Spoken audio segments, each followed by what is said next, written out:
动作都给我拿来。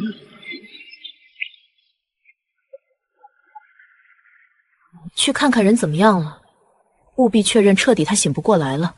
今日之事，半个字都不准泄露。若是敢多嘴，仔细你们的皮。是，小姐。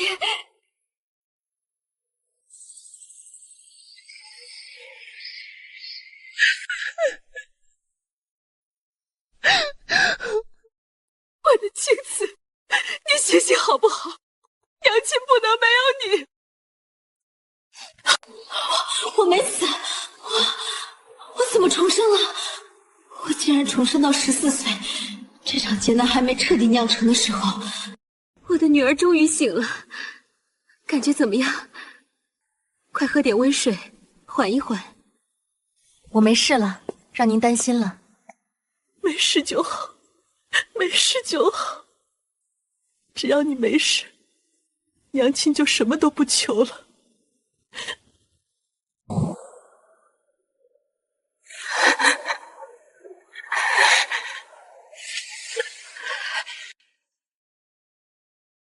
这一世，我定要让你们血债血偿。一大清早便来我这里哭哭啼啼，成何体统？祖母，姐姐骂我是淑女，还不准我进她的院子。我真的没有恶意。唉，我这把老骨头就是被你们这些琐事给熬坏的。许是青瓷刚醒，心境不佳罢了，日后我说说他。你们姐妹二人当和睦相处，莫要整日争来斗去。定会好好教导玉瑶，不让娘操心。那儿媳便不打扰娘清修了。玉瑶，我们走。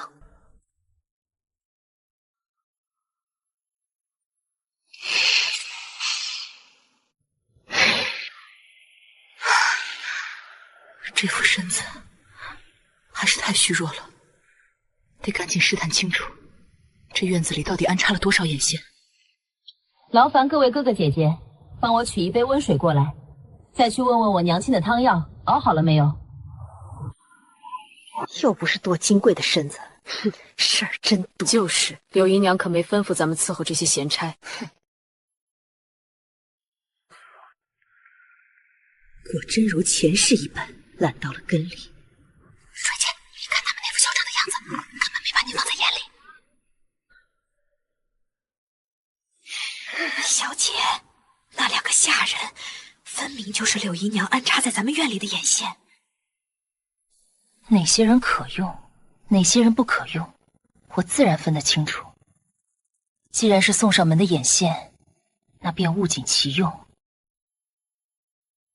春桃，去把我母亲以前的旧账本找出来，先留着他们，日后拔出萝卜带出泥。我有大用。柳姨娘，咱们慢慢玩。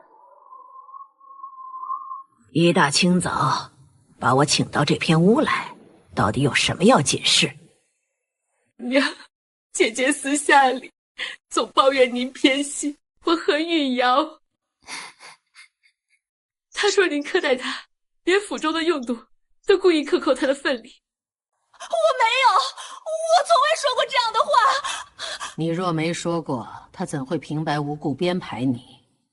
我亲眼听到，他跟下人抱怨。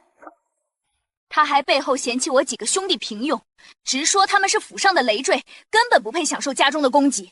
玉瑶，你怎可如此凭空陷害我？放肆！苏婉，你竟敢咒骂将军府的子嗣！没做过的事，绝不能认。妹妹说亲耳听到，敢问是哪一日，在何处，对哪个下人说的？我就是前几天在院子外面，连具体时间地点都编不圆，就敢拿恶毒的话往当家主母身上泼脏水。青瓷啊，玉瑶还小，童言无忌，许是听错了。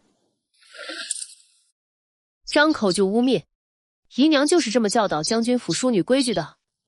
要不要我立刻把全院下人叫来对质，或者请宗族长辈来评评理？够够了！没有真凭实据，休要在此搬弄是非，都给我退下！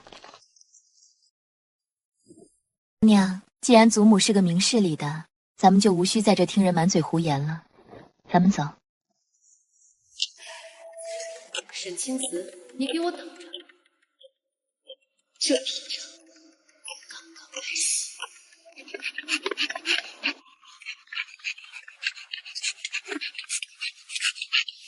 二小姐，奴婢亲眼看见沈清慈手里端着一匹极其珍贵的佛光锦华佛，正往这边走呢。佛光锦那种极品料子，她一个不受宠的怎么配穿？哼，我今天非毁了你这身体面不可！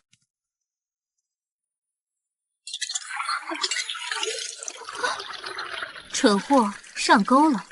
哎呀，真是抱歉，我刚才走的实在太匆忙，没留神撞到了你。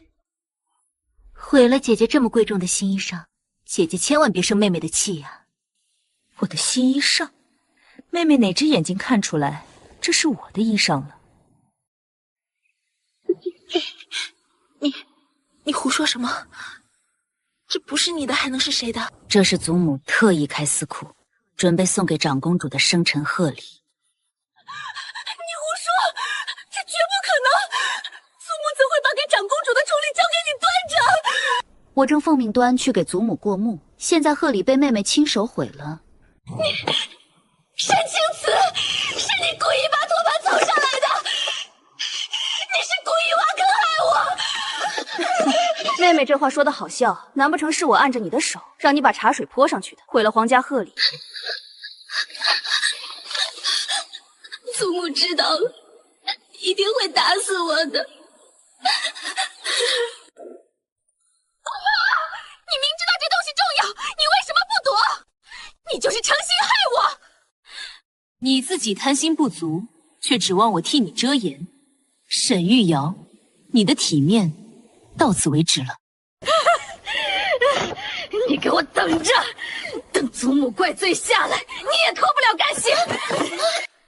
我这就去向祖母如实复命。祖母救命啊！沈清慈故意把托盘凑到茶杯底下，是存心要害死玉瑶啊！这可是准备送给长公主的生辰重礼，全府仅此一匹，竟然被毁成这副烂摊子！祖母明鉴，茶水溅落的痕迹由外向内，若是我故意撞人，茶水怎会这般迎面泼满整个托盘？二妹妹若不是在回廊上如风马般狂奔，那名贵的茶杯又怎会碎得满地都是？老夫人息怒，玉瑶定是听了心怀叵测之人的挑唆，一时失了神，万万不敢故意毁坏长公主的贺礼啊！姨娘说得对，若非有人故意引导，二妹妹又怎会未卜先知，直奔这幅光镜而来？沈清慈，你小小年纪，心思怎地如此恶毒，连亲妹妹都要逼死！都给我闭嘴！险些酿成大祸，事到如今还敢满嘴谎言！沈玉瑶行止不端，即刻押去祠堂罚跪3天3夜。柳姨娘叫女无方滚回院子闭门思过，没我的准许不准出来。真真你这个贱人，我绝对不会放过你！老东西，洗快点儿！洗不完今天全院的衣服，晚上别想吃饭。是，小的这就洗。我不能死，我得留着这条命，看着主母熬出头。都给我滚开！谁给你们的胆子作践主母院里的老人？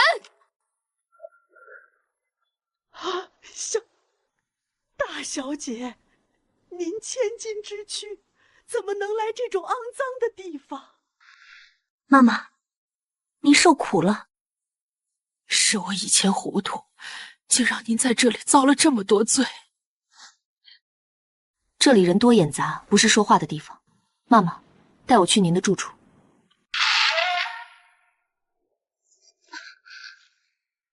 这屋子竟比冰窖还冷，柳姨娘简直欺人太甚。大小姐慎言，隔墙有耳，若是让柳姨娘的眼线听见，又要给长房生事端了。娘亲身边最离不开您，这些年您不在，娘亲不知咽了多少苦水。老奴日夜都挂念着夫人呢。夫人性子软又隐忍，老奴不在身边，定是被那妻子黑心肠的恶人作践坏了。妈妈放心，我今日便接您回去。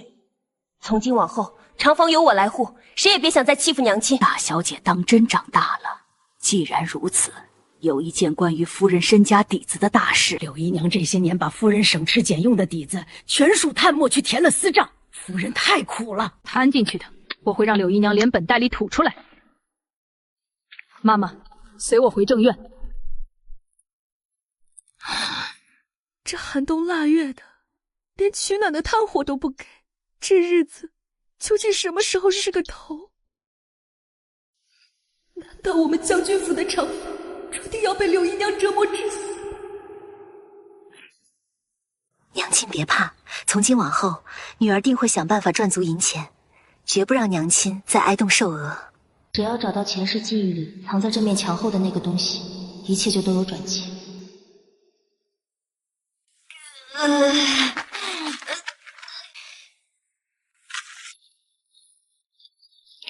暖宫助孕与制香的绝世奇方，有了这个，足以扭转乾坤。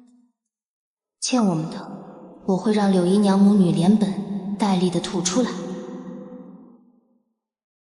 这方子霸道，火候绝不能差分毫。能不能彻底稳住长房的根基，全靠这炉汤药了。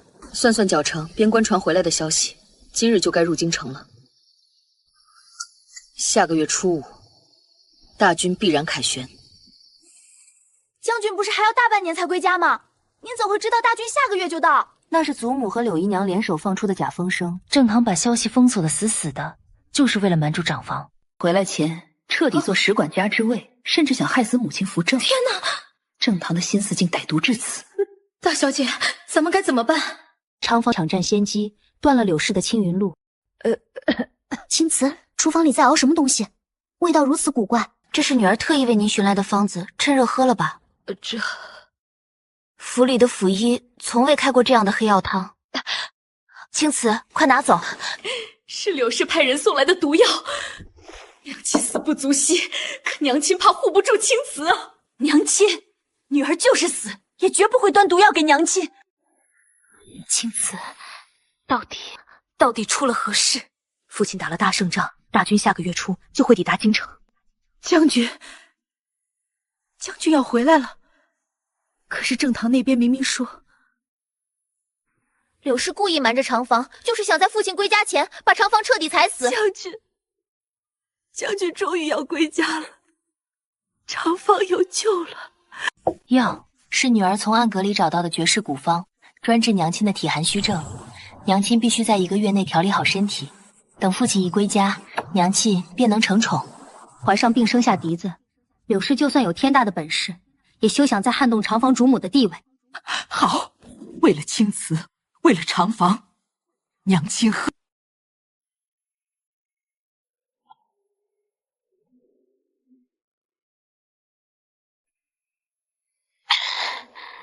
女儿，娘亲这些年对不住青瓷。娘亲别哭，苦日子到头了，以后有女儿在，一切都会好起来的。这一世，谁也别想再挡长房的路，神挡杀神，佛挡杀佛。老夫人，您闻闻，这次鼻的怪味，全是从长房小厨房里倒出来的药渣。正房姐姐背着大伙儿乱吃些来路不明的黑药，弄得整个将军府乌烟瘴气，这可是要坏了咱们府上的风水啊！将军如今还在边关苦战，正房姐姐弄出这等邪祟之物，若是克扣了将军的军运，谁能担待得起？哼，苏婉，你简直胆大包天，竟敢在后宅行此等阴毒之事！没有，那只是普通的驱寒药材。来人，传我的话，从今日起断绝长房一切药材供应，连一根草根都不准送进去。老夫人英明，我看谁敢断长房的药材，更看谁敢让当家主母下跪。娘亲起来，正是主母，绝不向这等卑劣的诬陷低头。沈青瓷，你不仅端着这黑汤药来正堂，还敢当众违逆长辈，是想造反吗？二妹妹张口闭口说这是毒物，可有请过大夫验看？既然姨娘和妹妹一口咬定是毒药，那今日青瓷就让诸位开开眼界。春桃，既然二小姐觉得药里有毒，你便亲口尝尝，证明给全府的人看。奴婢遵命，奴婢这就为主母自证清白。老夫人请看，长房的药，奴婢全喝干净了。奴婢毫发无损，身体强健的很，根本没毒。这不可能，那药渣的味道分明就是什么？这不过是北疆独有的苦寒草药罢了。妹妹养尊处优，自然不认得。当年母亲跟随父亲征战边关，母亲为沈家流过血，如今熬一碗续命汤，竟被污蔑为败坏风水、克扣军运。祖母，长房到底做错了什么？原来是北疆的方子。罢了，既然是治病的良药，苏婉便继续吃着吧。青瓷替母亲多谢祖母查明真相。该死，要让这小野种逃过一劫。白术当归都在，唯独少了最关键的紫河车与百年人参。第二疗程的主要断了，娘亲前期的调理便会前功尽弃。大小姐，不好了，咱们在药铺订好的主药全被人半路抢走了。这是我们付了定金用来救命的。柳姨娘有令，厂房铺张挥霍，所有名贵药材一律充公查抄。铁了心要断，娘亲调理身子的生路。夫人，您看这账册，正房姐姐这半个月买药，竟花了宫中足足500两银子，这哪里是在治病？将军在边关浴血奋战，苏婉竟敢在后宅如此挥霍无度，管家何在？立刻滚进来听令！老奴在，听候老夫人吩咐。削减长房所有月例。好冷的风，连给娘亲过冬的炭火份里都被正堂一并扣下了。堂堂将军府的长房，竟被逼到连一枚铜板都要计较的地步。没有钱，在这深宅大院里便寸步难行。卷雷换不来炭火，既然沈家不给活路，那便去外面找。京城商铺林立，遍地是黄金。暗格里找出的古方秘册，随便拿出一张香料方子，都价值连城。最迟明日，定让长房的火盆重新烧起来。柳姨娘，你以为断了长房的药材就能赢吗？游戏才刚刚开始。走，魏无言。把长房那个吃白饭的老东西给我拖出来干活！长房现在连买摊的钱都没了，还养什么闲人？老人家，难道你没听见吗？还不快把活干了！老奴这双手还要给主母熬药做饭，老奴干，只要别为难主母。我看谁敢动长房的人！张妈妈是当家主母的陪嫁，就算是干粗活，也轮不到一个妾室来指手画脚。你竟敢对长辈大呼小叫！反了！拿着凶器在院子里大闹，真是反了天了！婆母息怒，看看你教出来的好女儿，将军府的脸面都被你们丢尽了。祖母偏听偏信，明明是柳氏带着恶奴上门欺辱长房，祖母为何只瞎眼骂母亲？青瓷，别说了，为了长房的名声，三娘求你忍下这口气。都是苏婉的错，苏婉这就闭门思过，绝不让青瓷再惹老夫人心烦。活该，连门都不敢出，看长房以后还拿什么嚣张？苏婉这个贱骨头，受了这么大的委屈，竟然还能忍得住不出门。娘，如今长房断了钱粮，咱们接下来该怎么办？绝不能给长房喘息的机会。去吩咐门房，切断长房所有对外往来的书信，彻底把长房孤立成一座死院，绝不能让边关的将军收到半点长房的消息。我要让苏婉叫天天不应，叫地地不灵。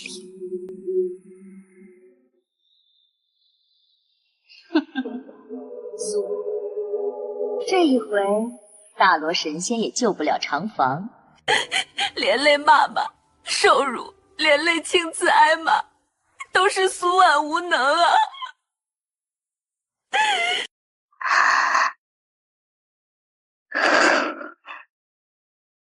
娘，妈妈，这委屈长房绝不会白受。柳氏想彻底孤立长房，以为堵住了书信就能困死长房。既然柳氏急着找死，青瓷便成全柳氏母女。商战敛财，只在今朝。去，将军，您可算大胜归来了。废话少说，府中一切可还安好？老夫人、主母和青瓷身子都好吗？都好，好不好？沈某自己有眼睛看。老母亲日夜挂念，儿子得胜回来了。父亲，雨瑶好想父亲。父亲在边关受苦了，雨瑶日日夜夜都在为您祈福呢。将军一路风尘劳顿，妾身早已备好了热水和新衣。父亲，您终于回来了。主母院早早备下了饭菜，娘亲正盼着您过去团聚。放肆！长辈说话哪有你插嘴的份儿？长房就是这么教你规矩的吗？大小姐又何必强求呢？母亲息怒。青瓷放心，为父先去洗去这一身风尘，稍后定去主母院陪你娘亲用饭。唉，阿姨这死心眼的脾气，还是放不下那个上不得台面的女人。春桃，父亲已经归府，咱们的商铺筹备必须加快进度。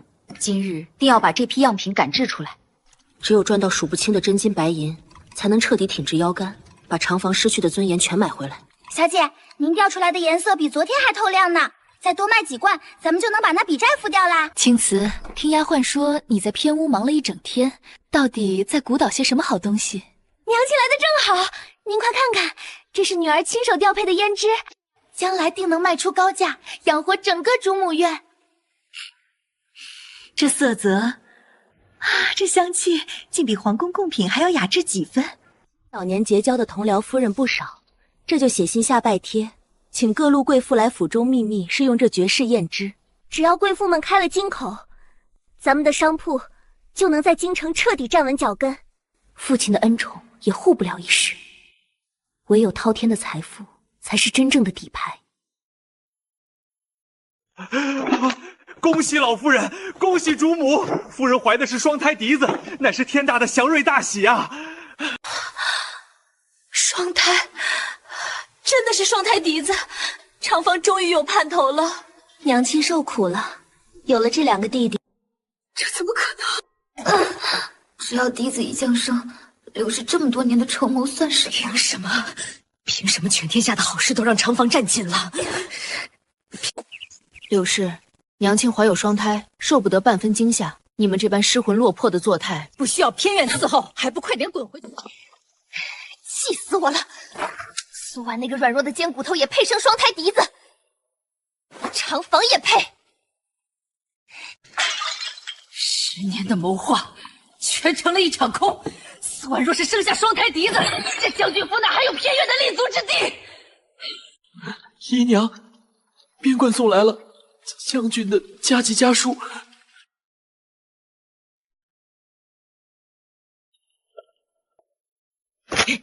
滚出去！魏科吉问苏完的饮食，竟对偏院半字不提。沈毅，这大半年来伺候将军的是柳氏。一个以为丈夫冷酷无情，早有二心；一个远在边关毫不知情，真是绝妙的误会。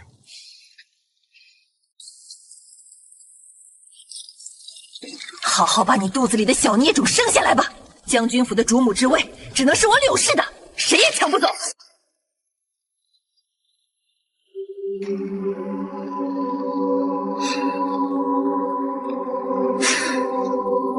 这两个小家伙今日在肚子里格外的闹腾，那肚子里装的是挡了偏院路的绊脚石，撞上去，双胎嫡子就全完了。沈玉瑶，你敢！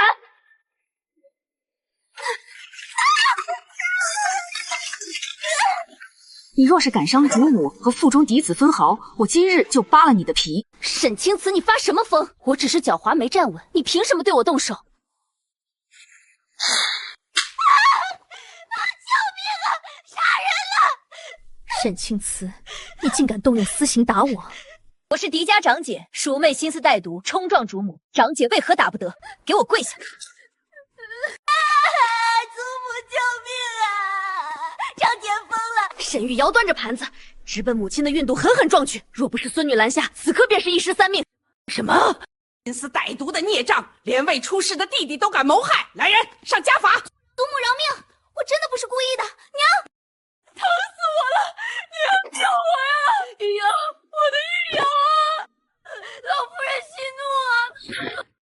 今日这顿板子是给全府上下提个醒，主母院绝非任何人可以撒野的地方。谁再敢动长房一根汗毛，这就是你们的下场。祖母，算算日子，边关早该有家书传回，不知可有收到父亲的信件？边关战事繁忙，沈毅哪有空闲写信？没有信就是最好的平安信，莫要再来烦扰长辈。青瓷小姐还是多操心主母的肚子吧，将军的心思全在边关，咱们内宅妇人可不敢去讨嫌。家书必定是被柳氏截胡了，没有商铺底气，现在翻脸只会打草惊蛇。既然如此，孙女便不再多问，长房自会安分守己。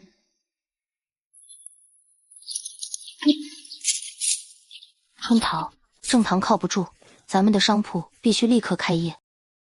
这盒百花膏，成色与持久度远超京城所有老字号，定能一炮而红。小姐真乃神人，这胭脂涂上，奴婢这粗糙的脸都显得白里透红了。图纸已定，立刻让工匠连夜赶制牌匾，店名就叫晚清阁。请问可是晚清阁掌柜？小人奉主子之命，特来贺喜。我家主子对贵阁的脂粉十分满意，特下重金，订购100盒顶级香膏，送入皇家府。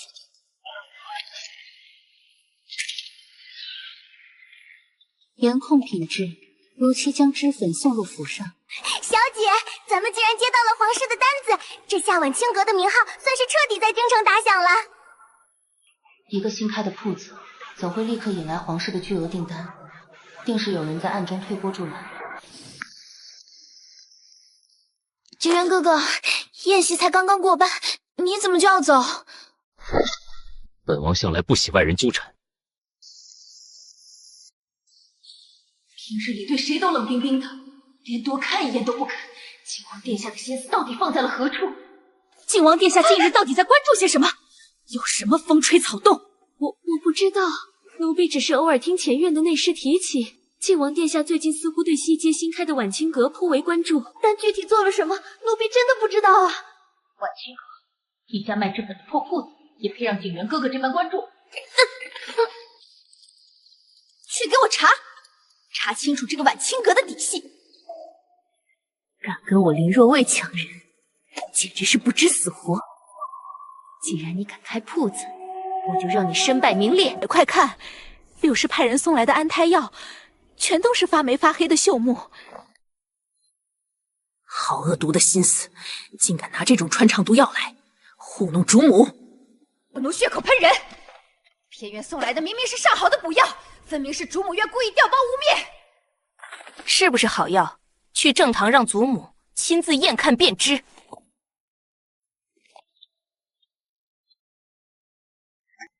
祖母请看，左边是刘氏送来的霉药。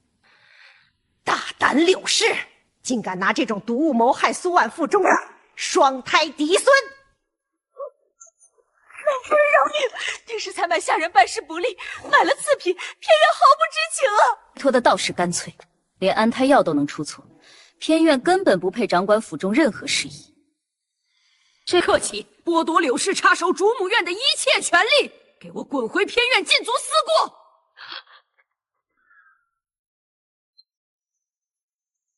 长辈对这生辰贺礼十分满意，今日特来当面道谢。这盒同源香膏搭配脂粉使用效果更佳，全当答谢公子此前仗义直言之恩。在下记住了。告辞。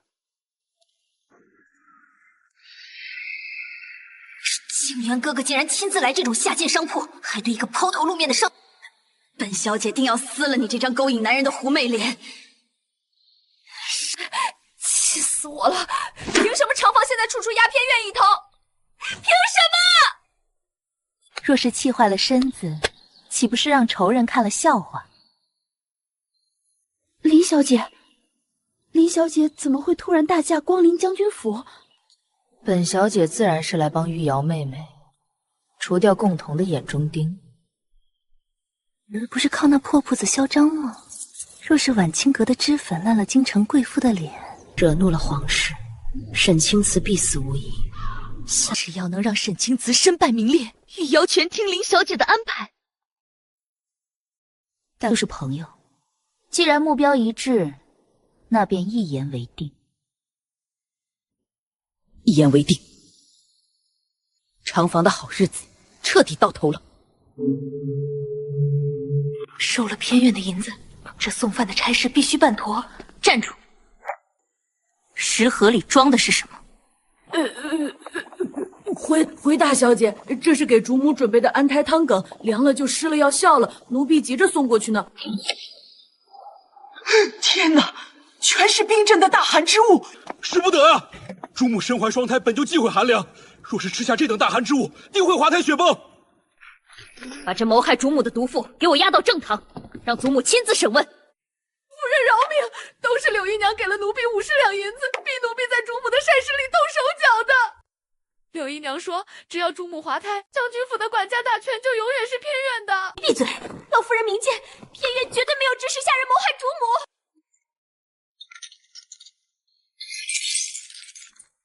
姨娘要不要亲自把这碗冰汤喝下去？连未出世的嫡孙都敢下毒手，沈家容不下你这等恶毒之人！把象征管家权的钟馗钥匙交出来，从今往后，偏院不准插手府内任何账目。偏院知错，偏院这就交出钥匙。这管家大权本就该属于长房主母，全完了，10年的谋划一朝丧尽。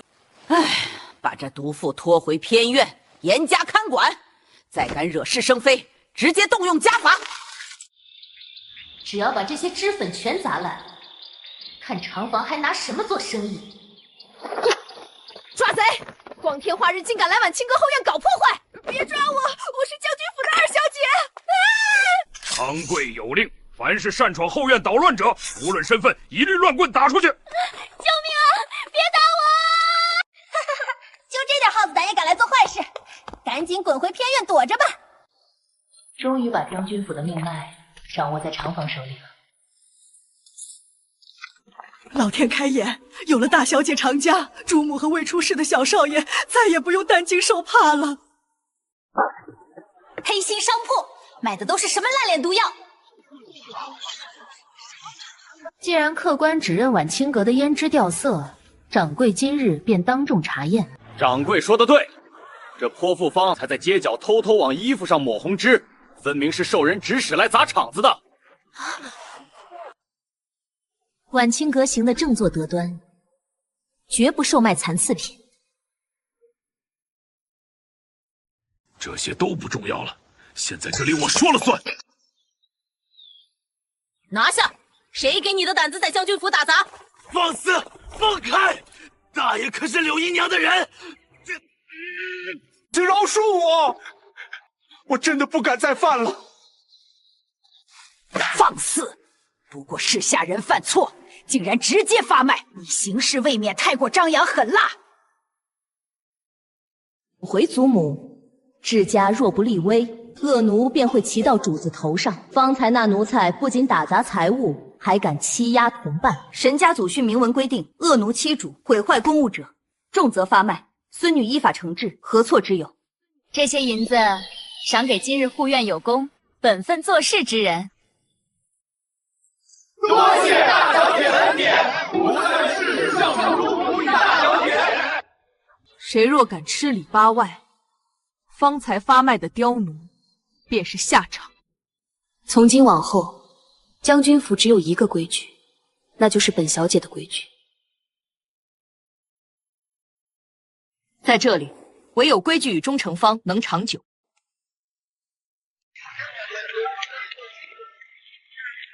沈掌柜今日前来，在下有一件要紧事相求。公子对婉清阁有恩，但说无妨，只要婉清阁能办到，绝不推脱。家中一位女性长辈成婚多年未孕，饱受夫家冷眼。听闻沈掌柜精通女子调理之术，特来求一剂良方。公子放心，这副暖宫助孕方专门调理气血亏虚，定能帮到那位贵人。一剂温服，切记不可空腹。多谢沈掌柜，这份大恩大德，在下记在心里了。贵人就在后院隔间，掌柜可否随在下前去面诊？这真的是能调理宫寒气血的奇方，本宫真的还有希望吗？若是此方能让本夫人得偿所愿，沈掌柜便是整个家族的大恩人。夫人使不得，医者仁心，夫人只需放宽心调理，不出半年，定会有好消息传出。好孩子，日后若在京城遇到难处，尽可派人来寻本夫人，我必定鼎力相助。偏院断了银钱，老子只能自己进来拿了。主母院定有无数金银财宝。嘿嘿，今晚的真金白银全都是本大爷的了。哼，正愁找不到柳氏探墨的铁证，这蠢货竟自己送上门来了。大小姐，贼人进来了，现在动手吗？动手，抓活的！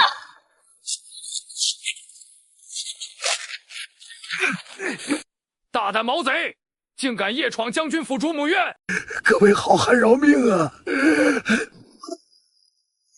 老实点儿，敢在主母院撒野，再动打断狗腿！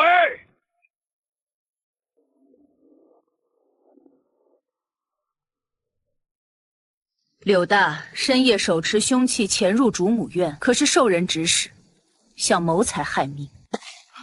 大小姐饶命，奴才只是走错门了，绝没有偷到主母院的意思呀！求大小姐开恩。走错门，带着撬棍走错门，押去柴房严加看管，明日大刑伺候。不交代清楚柳姨娘贪墨的账目，就等着吃一辈子牢饭吧。人证物证俱在，这一次正院定要让柳氏永世不得翻身。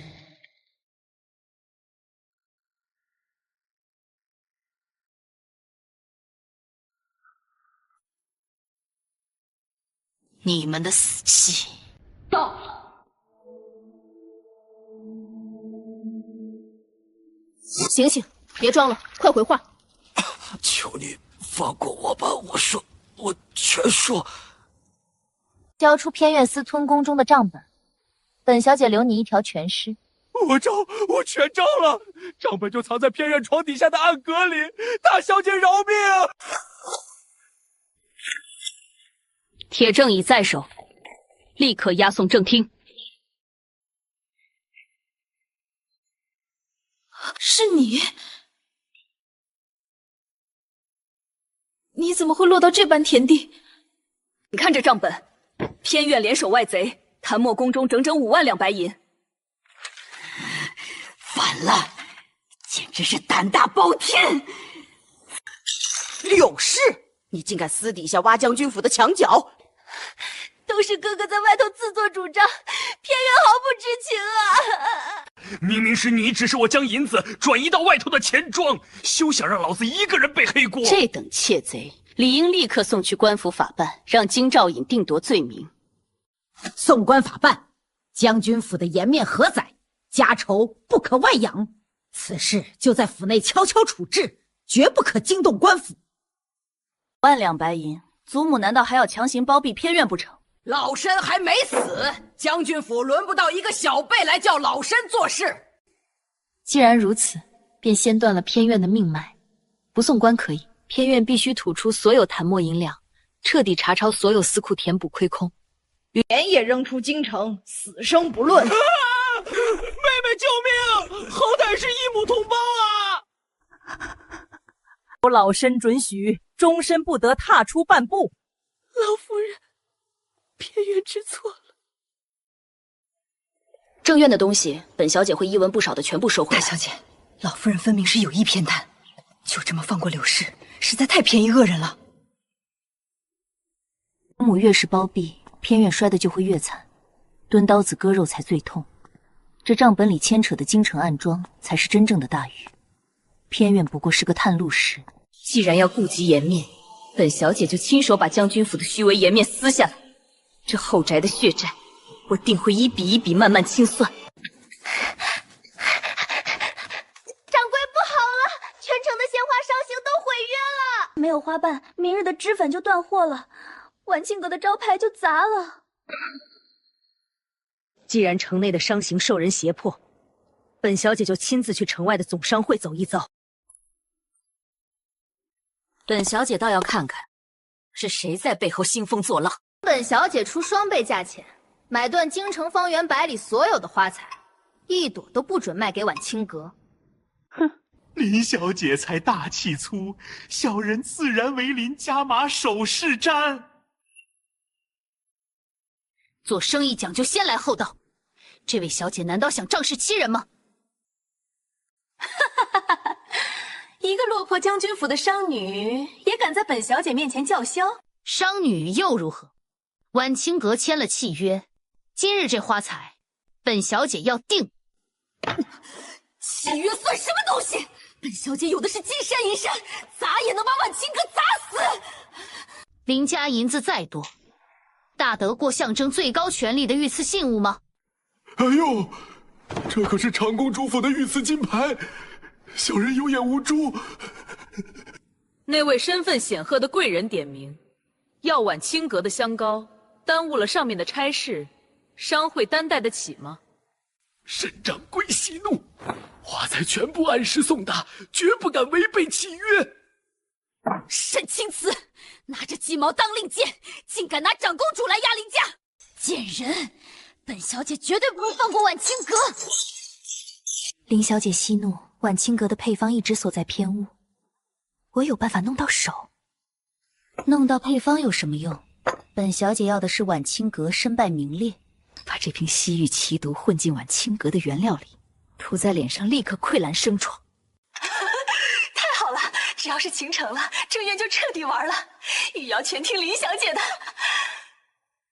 事成之后，本小姐定保二小姐坐上将军府嫡女的位子。大小姐，方才暗卫禀报，二小姐偷偷溜出府去见了林家的人。哼，淑妹这是被禁足还不老实，上赶着受人利用。既然敌人在暗处结盟，我们就来个将计就计，请君入瓮。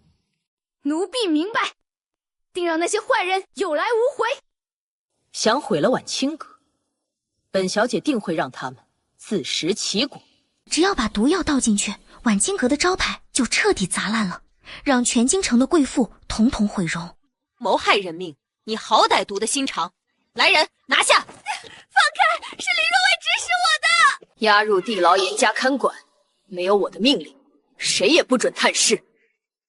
晚清阁卖毒药，大家快退钱！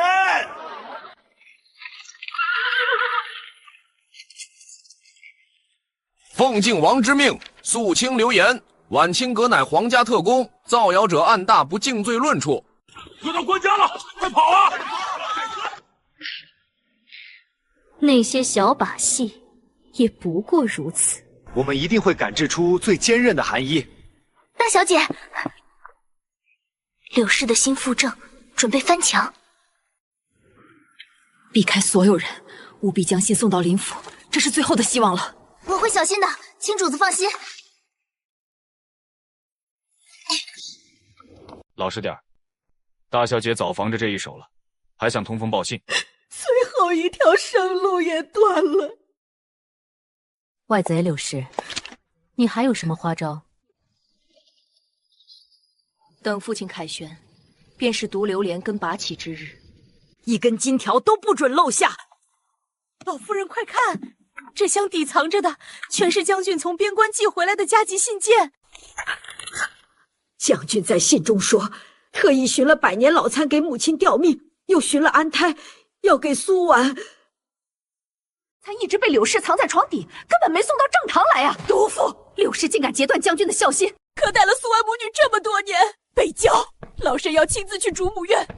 主母受委屈了，偏院私吞了将军寄回来的所有东西，老家书全被柳氏扣下了，如今物归原主。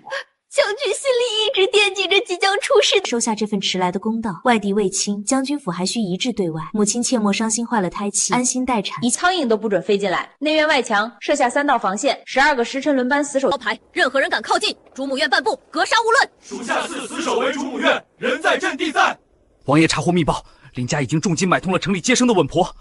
稳婆奉命要在接生之时按下毒手，造成难产。竟敢把脏手伸到产房里来！多谢靖王殿下救命之恩，这份大恩，沈家铭记于心。府若有需要，王府暗卫随时听候大小姐调遣，立刻把那恶毒稳婆暗中扣下。稳婆一旦失联，林若伟必定狗急跳墙，今夜绝对会派杀手强攻。林家既然不知死活，本小姐定要让来犯之敌有来无回。松懈，杀进去制造混乱。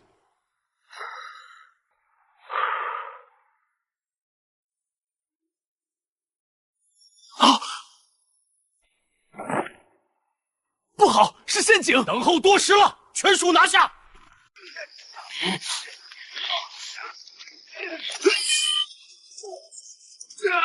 出击了，快撤退！将他们带离，严加询问。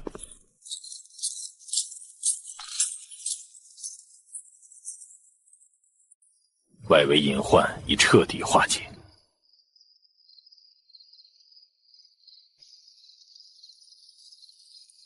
来帮我了！收起你的幻想吧，派来的人已经失败了。敌完了，怎么会是这种结果？计划失败了，什么都没有留下。谁也别想阻碍双胎降生。熬过长夜，便是新生。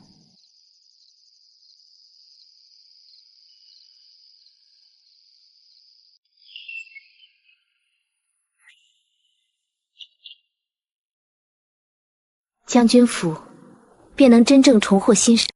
母亲发动了，一定要平安啊！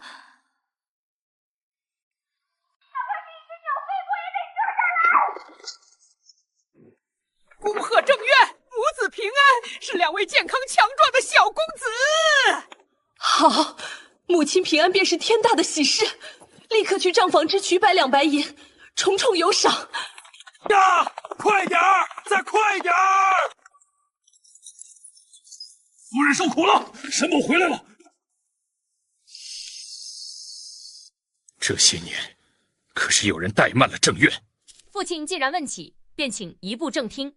偏院造下的孽，今日必须有个了断。来人，把偏院的人统统给本将押上来。这是柳氏私通外贼谭墨宫中的所有铁证。5万两白银不翼而飞，更有联合外人企图在产房谋害娘亲的毒计。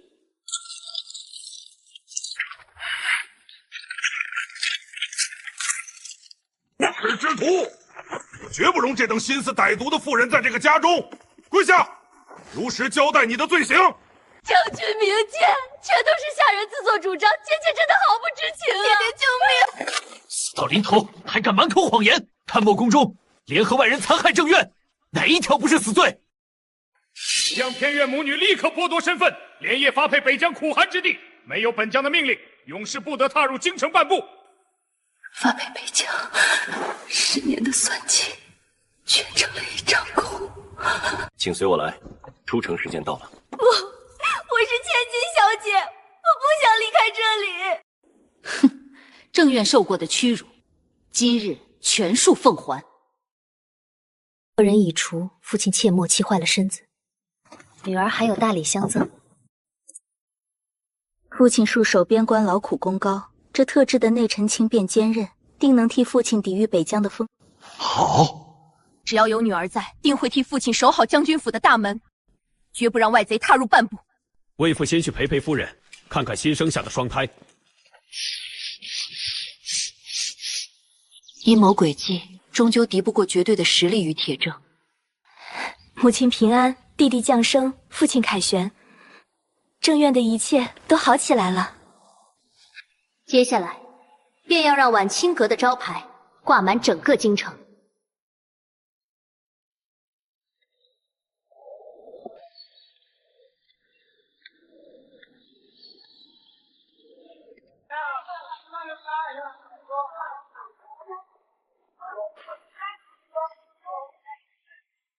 前世的血债，本小姐今日彻底清算了。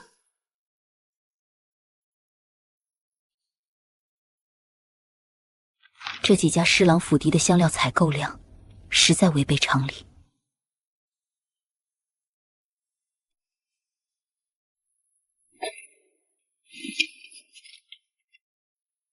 是什么？根本用不着上百斤的重香，这些香料是为了掩盖其他气味。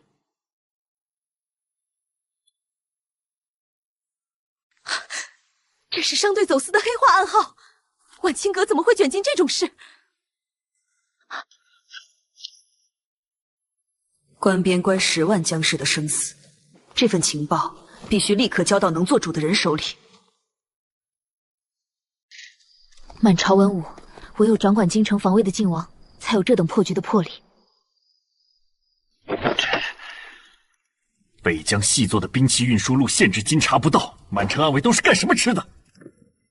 启禀殿下，晚清阁审，掌柜携信物连夜求见，称有10万火急的军情。深夜造访必有大事，立刻请沈掌柜进来。此时案情重大，刻不容缓。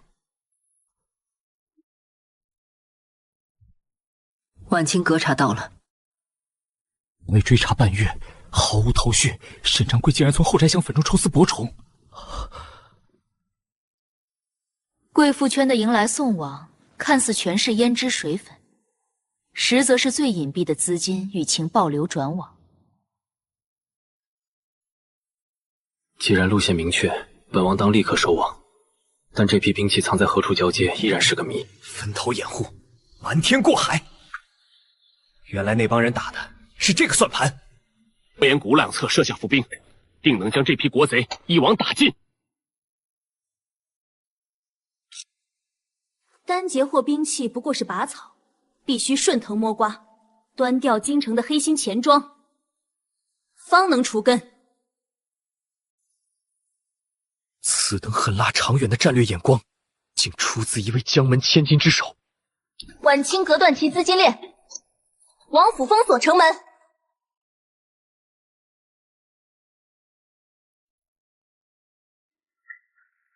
城外大营，即刻收网，叫那些叛徒插翅难逃。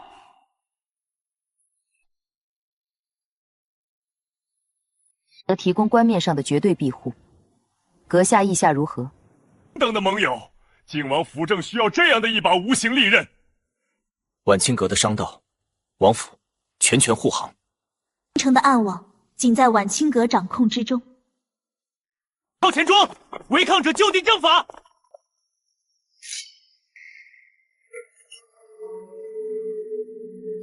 这京城商界，再无人能挡晚清阁的锋芒。天亮了，晚清阁还有要务，告辞。终究会有他浓墨重彩的一笔。将粉押金，生意翻了10倍。明白，谁才是规矩的制定者？接下来，便是大刀阔斧的全面扩张。属下实在叹服。刚刚开始，晚清阁的名字很快就会响彻大江南北。即刻筹备2家最高规格的分店。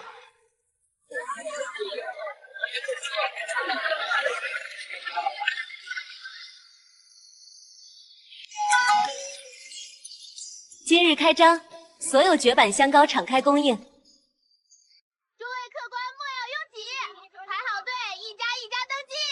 好一个晚清阁，竟敢断了京城老牌商会的财路！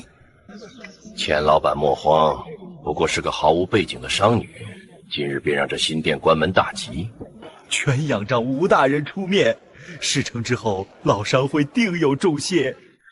官府办案，闲杂人等全部闪开，违者重则50棍。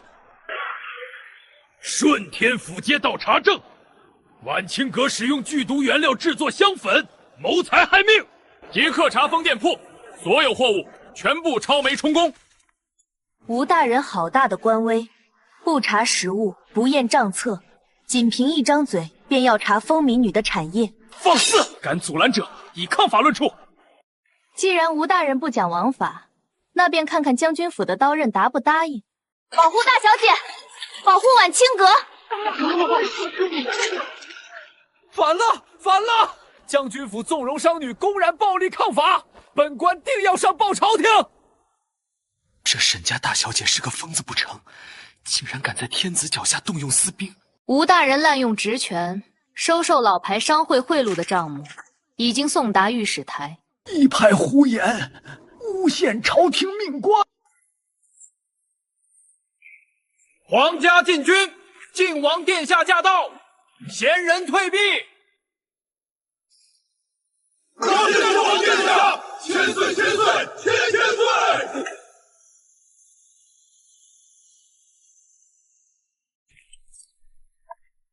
本王今日前来，只为办一件皇差。顺天府贪赃枉法，构陷粮商，来人，摘去乌纱帽，打入死牢听候发落。饶命！下官再也不敢了，殿下饶命啊！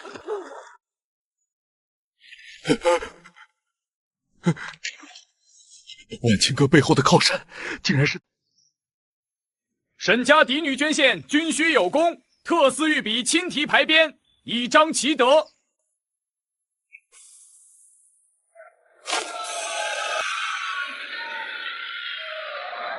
殿下送的这份大礼，晚清阁收下了。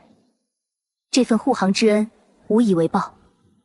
沈掌柜运筹帷幄，胸怀家国大义，这块御丝牌匾，沈掌柜当之无愧。立刻将牌匾挂于最高处。从今日起，晚清阁便是商界的新规矩。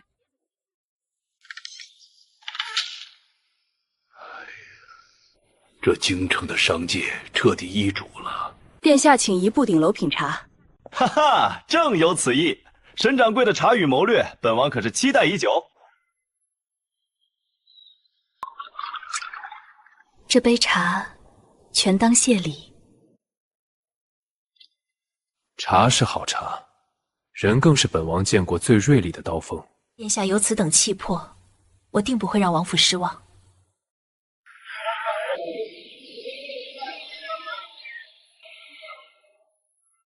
北疆大捷之日，便是晚清阁分店开遍大江南北之事。天下第一商的位置，本小姐坐定了。整个京城的药材花材，如今全在老商会手里。趁着北疆战事吃尽，垄断物资，不出半月，价格定能翻上10倍。晚清阁不是风头正盛吗？断了原料供应，不出3日，定要逼得沈家那丫头跪地求饶。大小姐，市面上的红花雨冰片已经涨到天价了，根本收不到货。涨到天价，是因为有人在恶意囤积居奇，企图发国难财。老商会这群黑心干的畜生，前方将士正在流血，这帮人却连金通用的原料都敢卡。既然贪心不足，本小姐便撑死这帮奸商，榨干最后一个铜板后，再放出断崖式降价的消息，让奸商抱着发霉的药材倾家荡产。来，有多少收多少，砸锅卖铁也要把市面上的散货全部吃进肚子里。商会的现银全花光了，甚至抵押了数十家商铺钱装去借印子钱。怕什么？明日就把价格再翻1倍，晚清阁定会乖乖拿真金白银来求老夫。皇家暗卫，奉晋王殿下金牌令箭，缉拿叛国逆党，恶意囤积军需，扰乱朝廷阵脚，全部打入死牢，秋后问斩。清阁做局套现，晋王趁机收网，好狠毒的连环绝杀！老实点！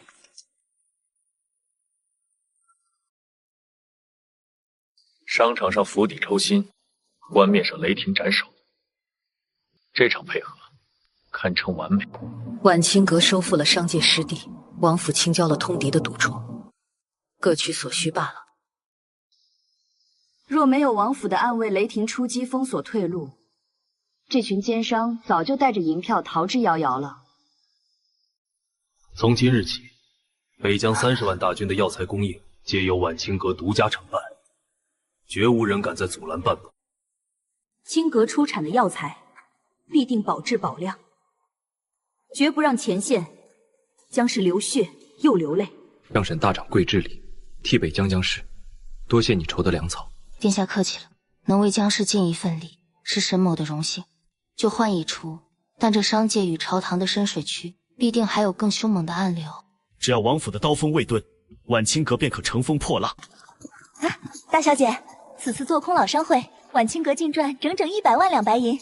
辛苦了，春桃，让账房再核对一遍，把银票分批存进4家票号，不可引人注意。是。趁热打铁，将老商会名下的所有绝佳地铺全数低价收购，归入晚清阁名下。囤积聚起的国贼已尽数佛法，边关大军的粮草药材再无断绝之忧。殿下运筹帷幄，与沈掌柜一名一案配合无间，实乃天作之合。能跟上本王步伐的女子，世间唯此一人。药材供应已经稳固，接下来晚清阁必须拿下10万大军的东夷份额，完成跨界扩张。大小姐，兵部主释放出风声，说晚清阁只懂药理不懂布匹，企图在今日的燕军大会上把晚清阁排挤出去。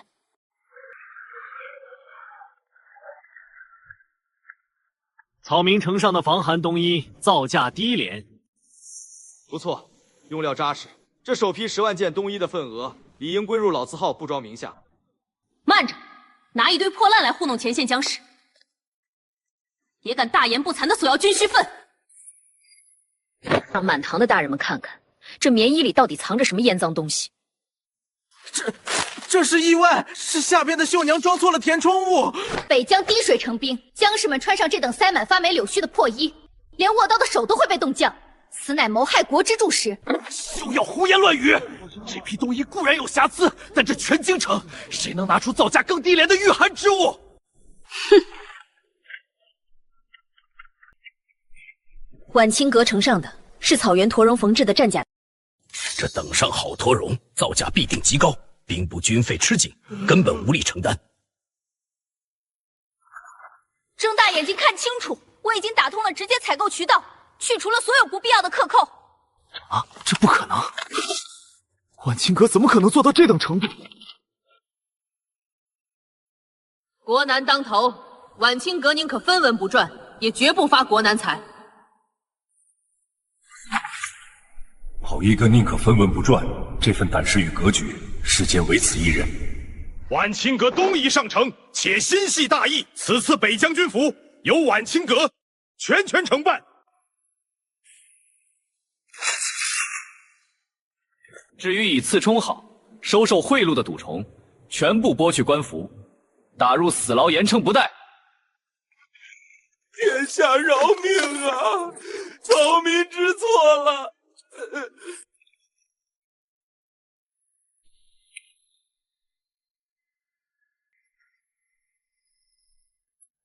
印信已落，晚清阁便是朝廷钦定的军需大统领。这朝堂的水虽深，但有此等铁血盟有高坐明堂，晚清阁便可毫无顾忌的开疆扩土。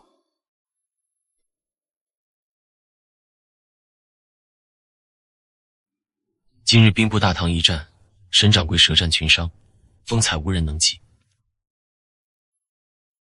本王盖下那方大义，全因沈掌柜那句不发国难财财，这份大义重于泰山。只盼这批冬衣能早日送达边关，护佑将士平安。北疆路远，山飞横行，这枚玉佩可调动沿途所有驿站的王府护卫，全当运送军服的护身符。待大军凯旋，晚清阁必在京城设下最高规格的庆功宴。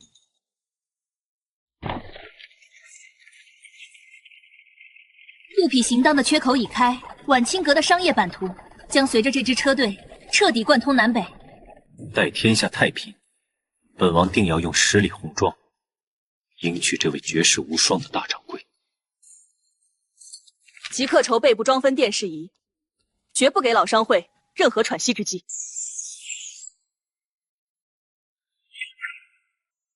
这批新茶必须载入东前送达江南，沿途护卫绝不可松懈。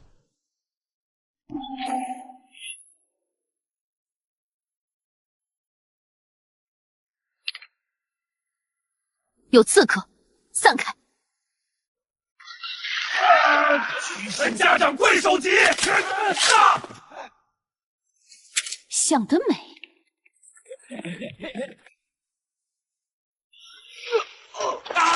当心，掌柜有暗器，一起上！乱刀砍死！敢动晚清阁的掌柜，找死！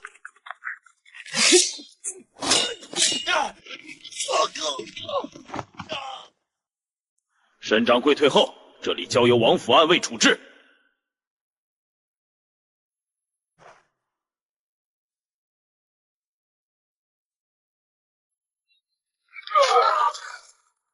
当朝亲王亲自下场厮杀，这份人情今日必须转化为晚清阁的实质筹码。是靖王殿下，快撤！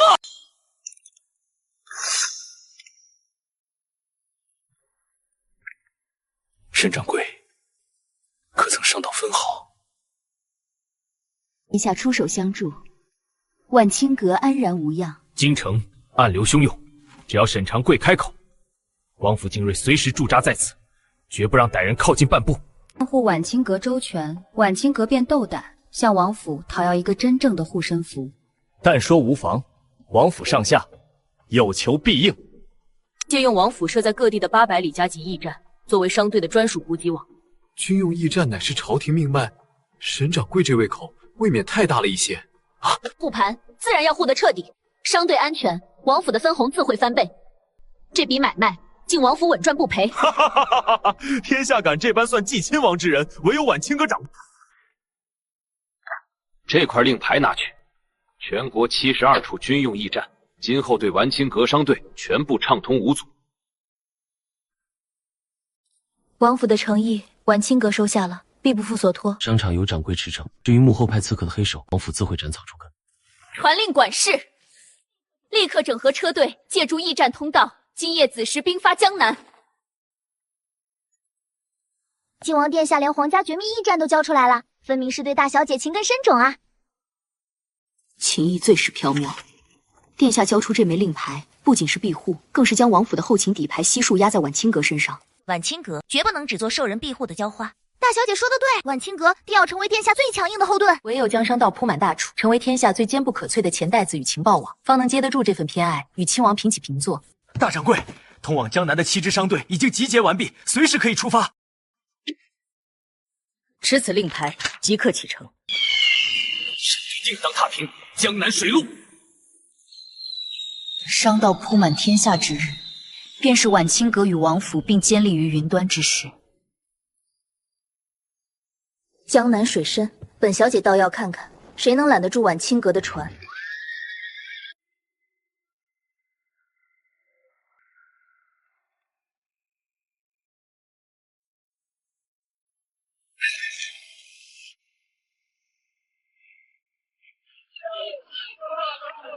晚清阁商队靠岸，岸上的苦力准备搭板卸货。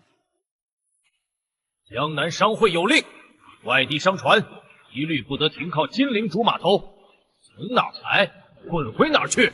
晚清阁手持朝廷通关文牒，江南商会凭什么私自封锁对路？凭什么？就凭这江南的水姓谢。一个靠着靖王撑腰的京城黄毛丫头，也敢把手伸进江南的聚宝盆？所有船行、镖局、客栈，谁敢接晚清阁的生意，便是与4大世家为敌。大小姐，商船被困在码头整整3日了，货物运不进来，分店根本无法开张。 4大世家垄断水运100年，自然不容许外人分一杯羹。封锁码头，意料之中。水路被封，难道晚清阁的货便长不出翅膀飞进金陵城吗？可是大小姐，江南不比京城，不靠商船，这么多货物怎么运得动？我早有安排，你只需按我说的做便是。别担心。传令下去，放弃所有水路，全面启用皇家800里加急驿站的陆路通道。3日内，本小姐要看到货物摆满整个大堂。呵呵，耗死这群京城来的肥羊！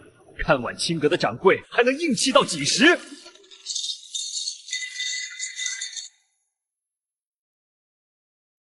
主动撤船，不走水路，沈家难道想靠2条腿把货背进金陵？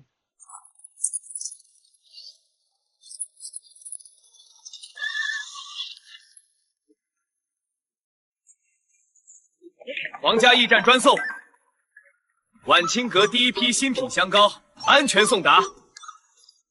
水运虽量大，却受制于人。皇家陆路虽贵，却能斩断所有咽喉。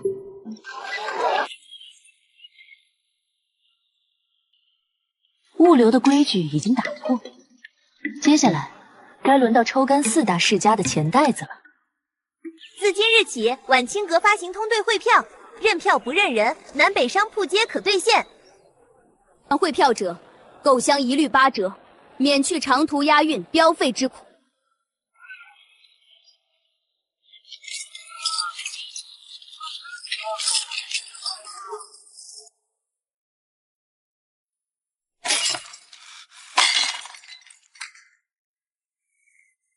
毛都没长齐的丫头敢玩钱庄戏码，立刻调集所有现银，明日去晚清阁全额挤兑，逼断资金链。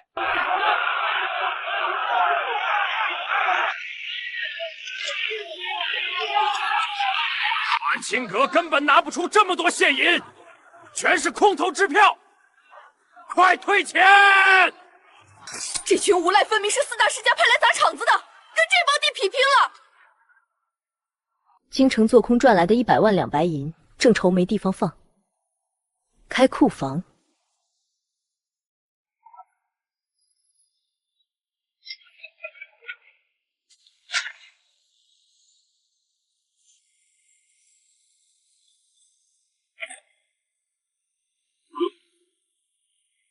只要手持汇票，万清阁照单全收。今日就是对空整条街，万清阁也赔得起。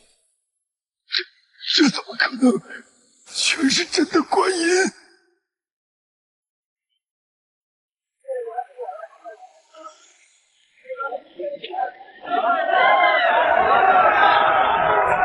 为了挤兑晚清阁，4大世家的现银全部耗尽了，中计了！你给我死了！这个强力兄弟！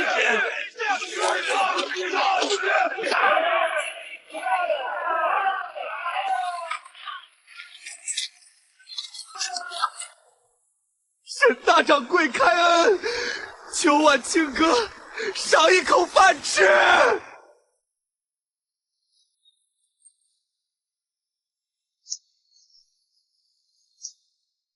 他世家的所有码头、商铺、地契，晚清阁以1成价格全盘接手，签了便留一条活路。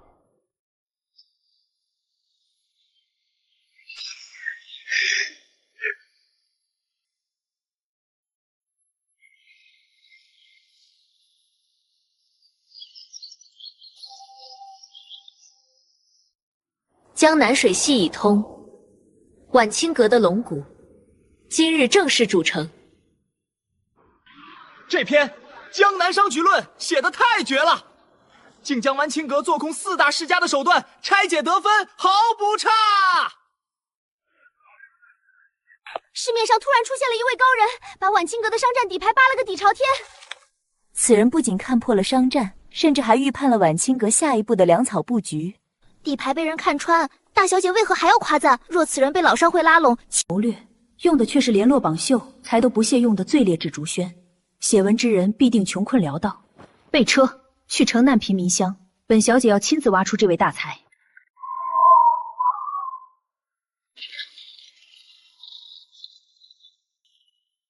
那原稿就是从这破落户卢家传出去的。卢兄一篇策论名动京城，此次科考必定高中榜首。呀哈哈哈！区区一篇商道策论，算得了什么？本少爷胸中自有治国良方。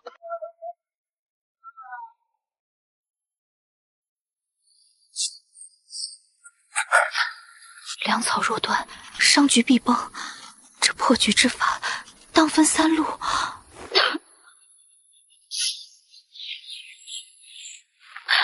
写出这等惊世策论的人，竟然是位女子。丈夫在外顾名钓誉，却将拥有治国大才的发妻锁在暗室受冻。这是道，何其可笑！夫君息怒，已经写好大半了，还不快去生火烧水！没用的扫把星，除了会写几个破字，还能干什么？这般大才绝不能葬送于此。此人我们保定了，派人盯着这里，不出3日，那庸才定会闯祸。到时怕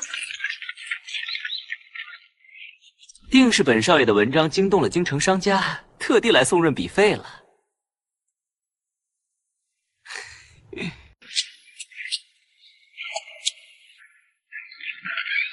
沈清慈看着裴木兰，目光悲悯却带着威严。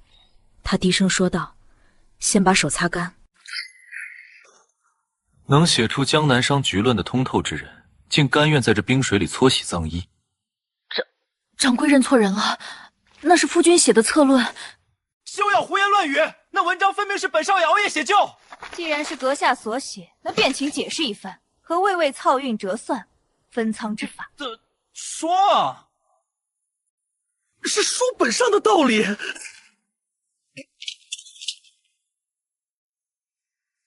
哼，荒唐！女子无才便是德，抛头露面去从商，便是败坏卢家门风的失节妇人。掌柜美意，木兰心领，但出嫁从夫，木兰此生裴娘子只能是卢家妇。裴娘子，这等泥潭有什么好留恋的？跟着婉清阁才能活出人样啊！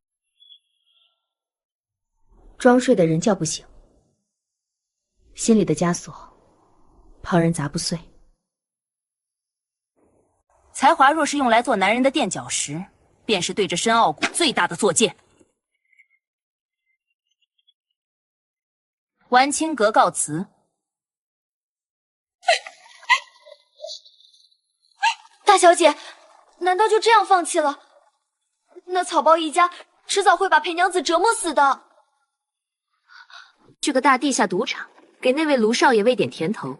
等那草包亲手烧断所有的夫妻情分，明珠自然会带着满腔仇恨踏入婉清阁的大门。去赌场，本少爷今日定能赢回1200白银。今日财神爷保佑，把把通杀！再开！庄家同去，卢少爷承让了。不可能，方才明明连赢10把，再来定能翻本。卢少爷没有诚意可进步了这扇门，两手空空。弟子，我定能博得一个光明前程，届时必有重谢。先借1万银子。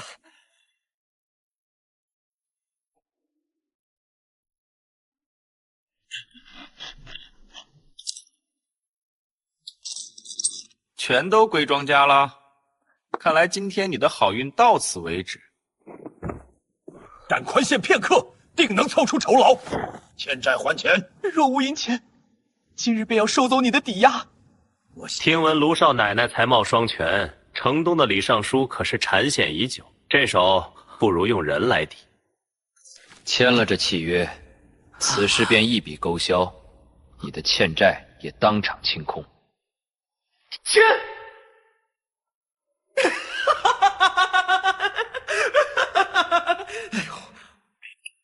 契约已成，带上绳子，随本管事去卢家拿人。只要本少爷的才华还在，日后高中状元要什么样的美艳女子没有？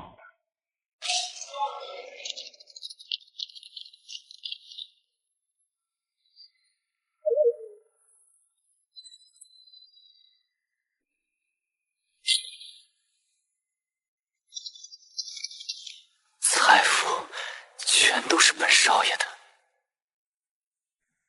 女子本弱，安分守己方能保全家门名声。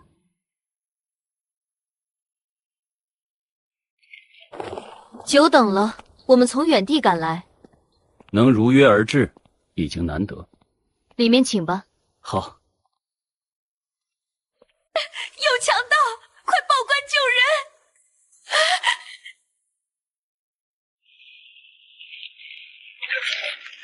多什么？卢少爷，白纸黑字签了字，还不亲自给发妻解释清楚？这便是凭证。卢家少爷早把人抵押还债了。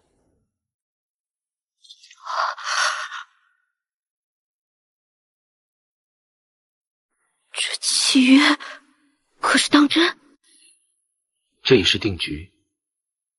去往那里，你会得到比这里更好的生活。我为你操持家务，付出10年光阴，到头来竟然只换来这样的结局。你的那些才学只会让我感到无能，我不愿意再看到他们。10年的任劳任怨，换来的全是嫉妒与憎恨。再说了，这都是为了保全家门的声誉。才华是罪过，你拿着这份才华去骗取功名时，为何不觉得是罪过？那是裴氏里所应当的奉献。出嫁从夫，你整个人都是我家的财产。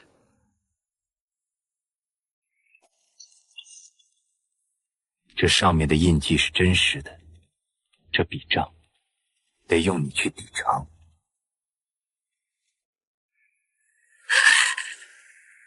可笑，10年的情谊竟然真的抵不过一张纸。暗眼，是看着我，便会想起自己骨子里的卑劣与无能吧？你敢如此看我？他现在已不是你能动的人了，带走。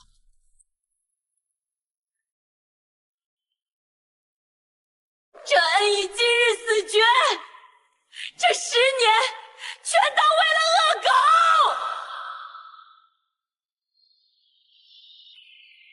满嘴仁义道德，满腹男盗女偿，这吃人的是道。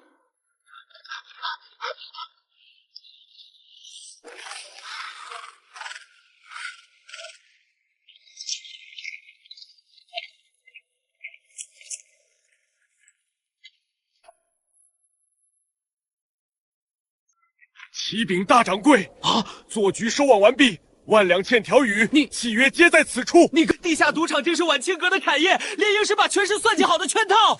现在才明白，太晚了。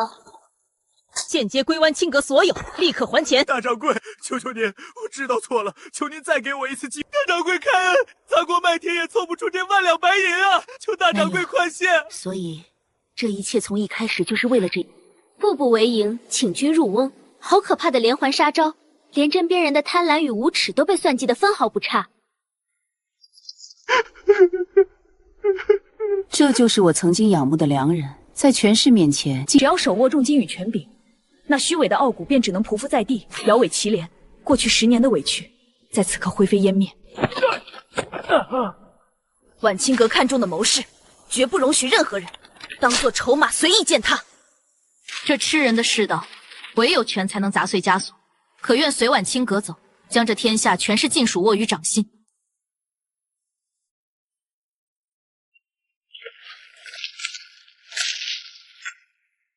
情爱皆是虚妄，裴木兰愿效犬马之劳，只求有朝一日，也能将这世间一切踩在脚下。这很好，既然顿悟，走之前便亲手斩断这桩荒唐的蓝影园吧。妙子，写下休书，休了这一关禽兽。荒谬！自古只有夫休妻，哪有妇道人家敢写休书的道理？简直大逆不道！清阁的规矩，便是商界的天，在此处只认强者，再敢废话半句，当场格杀。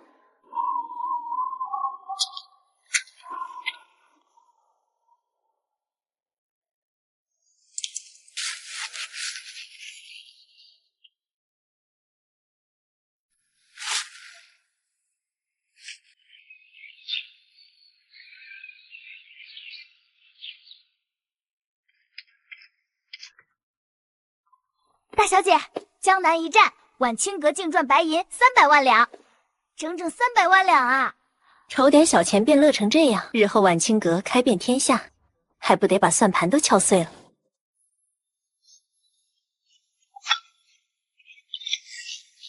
刚回京城，便只顾着看账本。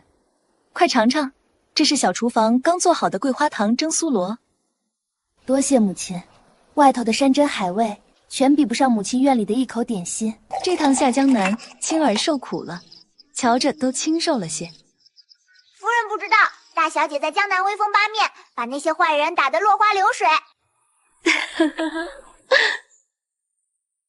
只要有青儿在，定要护母亲一世安稳，绝不让任何人惊扰这份宁静。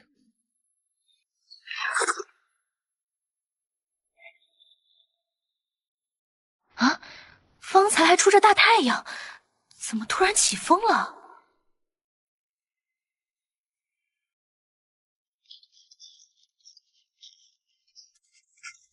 大小姐，出事了！有大批人马正朝着晚清阁总铺的方向气势汹汹地杀过去。谁人胆子这么大，敢在京城地界砸晚清阁的心头肉？母亲莫慌，商铺里有些琐事需要处理，母亲先回屋歇息。更衣，备车，去总铺。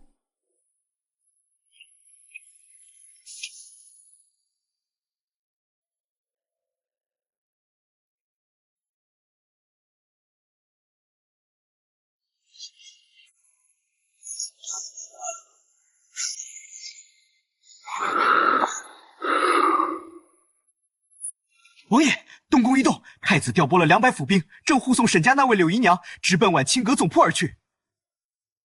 东宫的手伸得太长了，连靖王府的盟友也敢动，当真是不知死活。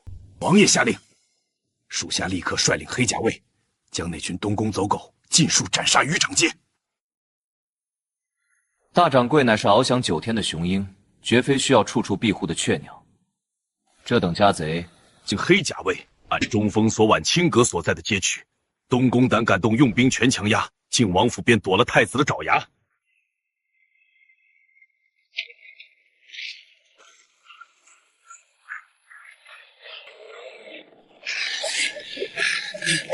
沈清慈，今日定要将晚清阁明白，皇权之下皆为蝼蚁。东宫办案，闲杂人等退散。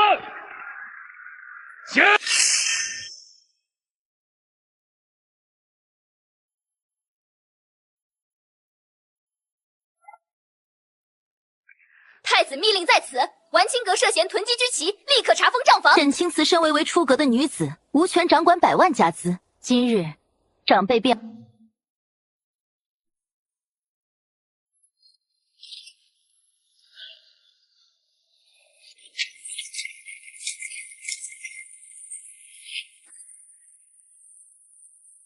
晚清阁大掌柜来得正好，东宫密令在此，立刻交出账房钥匙，束手就擒。为出阁的女儿家抛头露面，简直败坏门风。今日宗族要收回一切家产，由长辈代为打理。全体护卫收刀入鞘，让出门庭。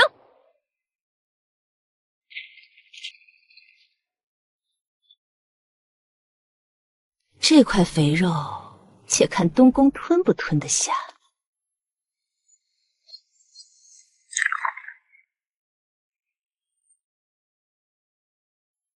大掌柜竟能这般沉得住气，东宫那群疯狗可不会轻易罢休。东宫暗中招兵买马，导致国库空虚，如今急需海量白银填补军费窟窿。满朝文武皆是一群饿狼，晚清阁这块无主肥肉，谁都想扑上来咬一口。正因这般，今日封铺乃是主动让位。一旦东宫吞下这笔巨款，必成众矢之的。兵刃杀不死宗族法力，但千千万万百姓的悠悠众口，却能掀翻这座腐朽的东宫。这把火，靖王府替大掌柜添一把柴，王府麾下所有暗线驿站，任凭晚清阁调遣。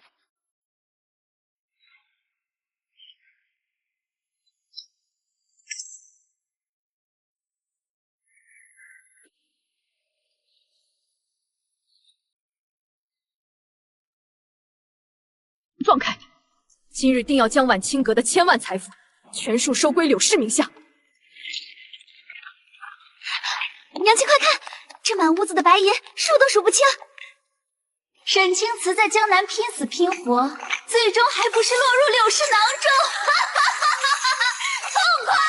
东宫急需填补国库亏空，有了这笔现银，太子殿下定会重赏。这等御赐宝物，唯有未来的太子宠妃方可佩戴，那贱人根本不配。雨瑶，速速装上几箱现银，立刻前往沈氏宗祠，长辈们定会出面主持大局。这就走，定要让宗族那些老古董乖乖把大掌柜的印信交出来。二爷子带着这么多人闯入宗祠，成何体统？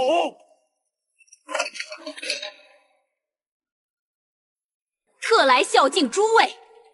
沈清慈一介女流，掌管千万家资，确实有伤风化。叔公所言甚是，女子本该安分守己，怎能四处抛头露面？太子殿下有言在先，只要交出掌印，必定保举沈家满门加官进爵。取族谱来，理当重修族谱。沈家百年基业绝不能毁在一个野丫头手里。今日便当众收回掌印，将那大逆不道的名字直接划去。三叔公英明，早该将那贱人的权柄剥夺干净。自今日起，晚清阁一切事务交由御药全权接管。多谢三叔公。来人，将这些孝敬分发给在座的各位长辈，同喜同贺。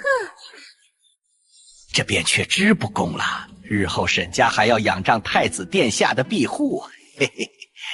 令外头的府兵速速传讯东宫，300万两现银随时可以起运。遵命，属下这便去办，定保现银万无一失送达东宫。只要靠着这笔银子帮太子填了亏空，这天下商界便只有柳氏说了算。大掌柜，10万份讨伐檄文已全部印制完毕，只等医生令下。传令暗卫，借着晋王府的暗线，将这些纸张撒遍京城每个角落。王爷有令，黑甲卫全员，听候大掌柜差遣，誓死完成不空。东宫想吞下这笔官银，且看全城百姓的唾沫能不能淹死那只贪婪的恶狼。动作快些，天亮前必须让京城每家每户的门槛上都见到这份罪证。这是何物？上面竟印着晚清阁总铺被查封的骇人内幕。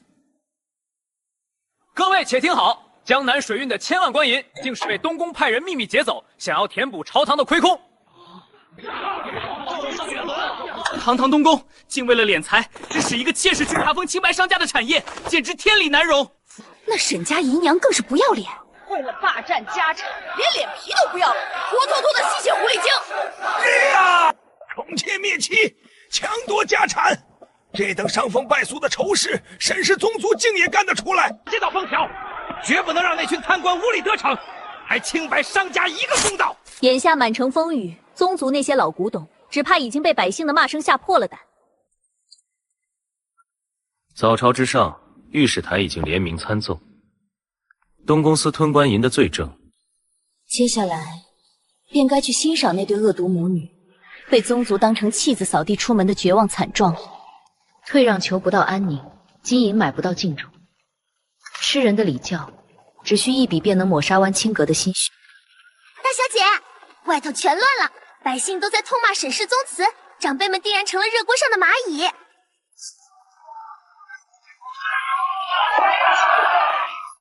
今日方知商贾之术终究落了下乘，唯有手握强权，亲自定下天下的规矩。接下来便去欣赏宗祠里的恶犬护妖。东宫传信，昨夜送去的乃是江南失窃官银，这可是抄家灭族的死罪。全是沈玉瑶自作主张联系的东宫特使，与旁人毫无干系。胡说，这根本是蓄意指控，明明是你贪图那具鹅金银，指使护卫去闯的金库。一对毒妇，沈家百年基业险些毁于一旦。来人，动用家法，乱棍打死！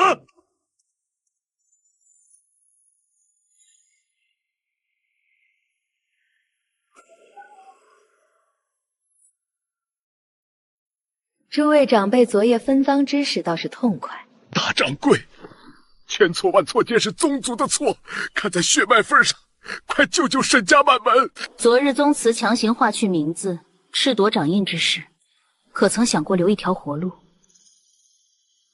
既然是受了那对毒妇的蛊惑，大掌柜深明大义，定有办法平息外头的民怨。了这份死气，自此晚清阁脱离宗祠掌控，独立门户，所有印信归于一处。这岂不是要割裂沈家100年根基？你只岂不签，沈家今日便陪着东宫一起下地狱。选吧。老朽这就签，只要能平息过端，一切皆依大掌柜所言。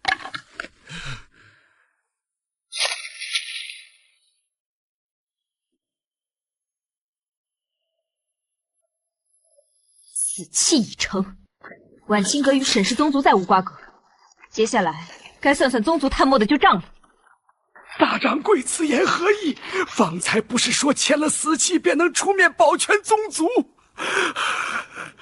晚清阁自会出面安抚百姓，可宗族这些年私吞田产、包庇赃款的铁证，早已送交京照依。沈氏宗族元老一律所拿归案。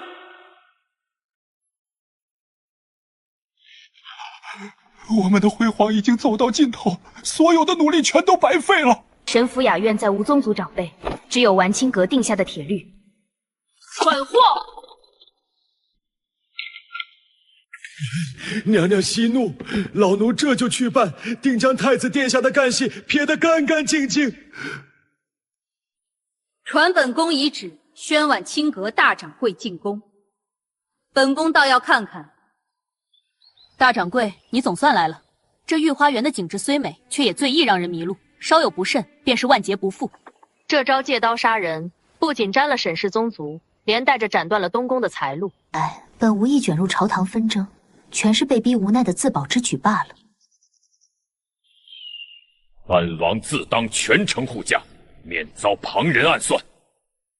那只是助茶论道，平息干戈，外头的流言蜚语也该是可。既然娘娘想要求和，那便拿出该有的诚意来。这停战的筹码，明白遭受的损失与惊吓，总得有个说法。没有足够的诚意，书局的印版可停不下来。本宫做主，特赐晚清阁御用皇商金牌，自此天下官强，皇族根基深厚，眼下却非连根拔起的良机。得了这道免死金牌，正好海阔凭鱼跃。皇后娘娘痛快。拿了金牌，京城的风波明日便会平息。一言为定，大掌柜最好牢记今日的本分，莫要生出不可挽回的妄念。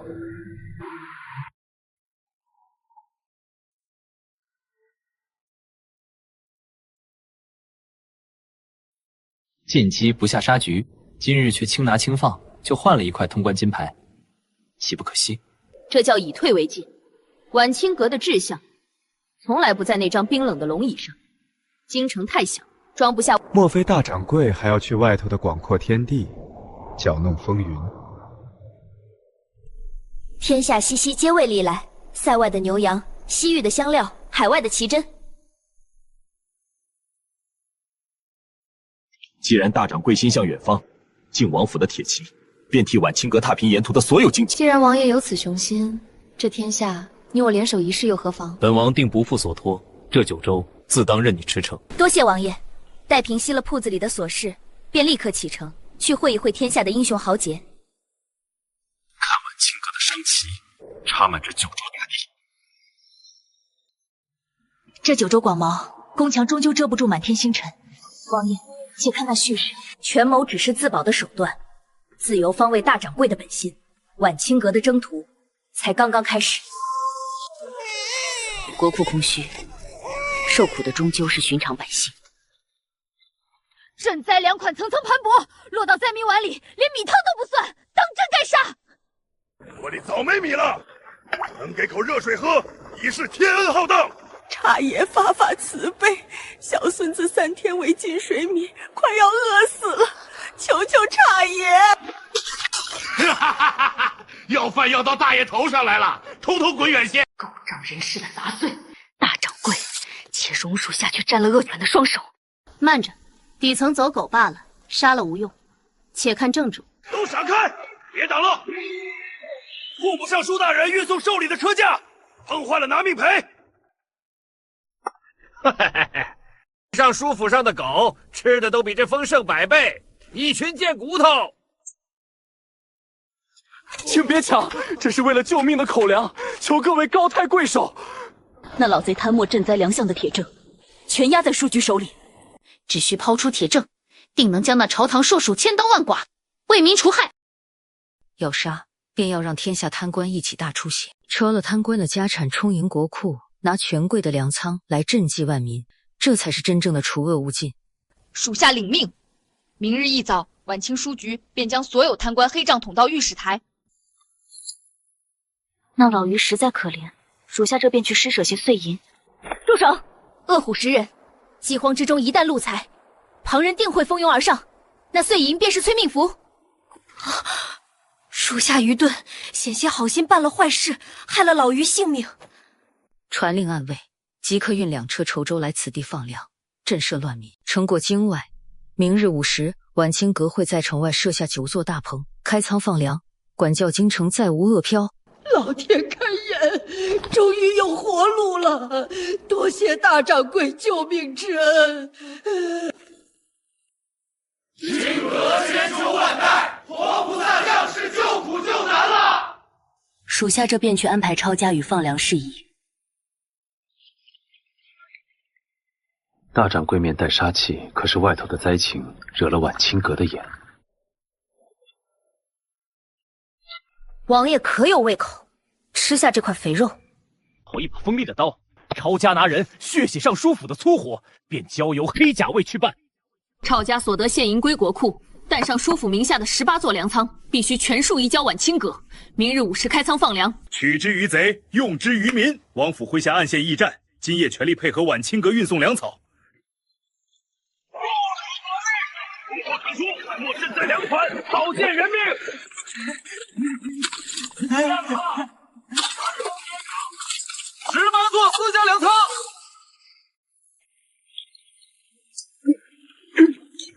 是米粥，弄得插筷子不到的。走牛做牛，做马也要报答。敬王殿下大恩。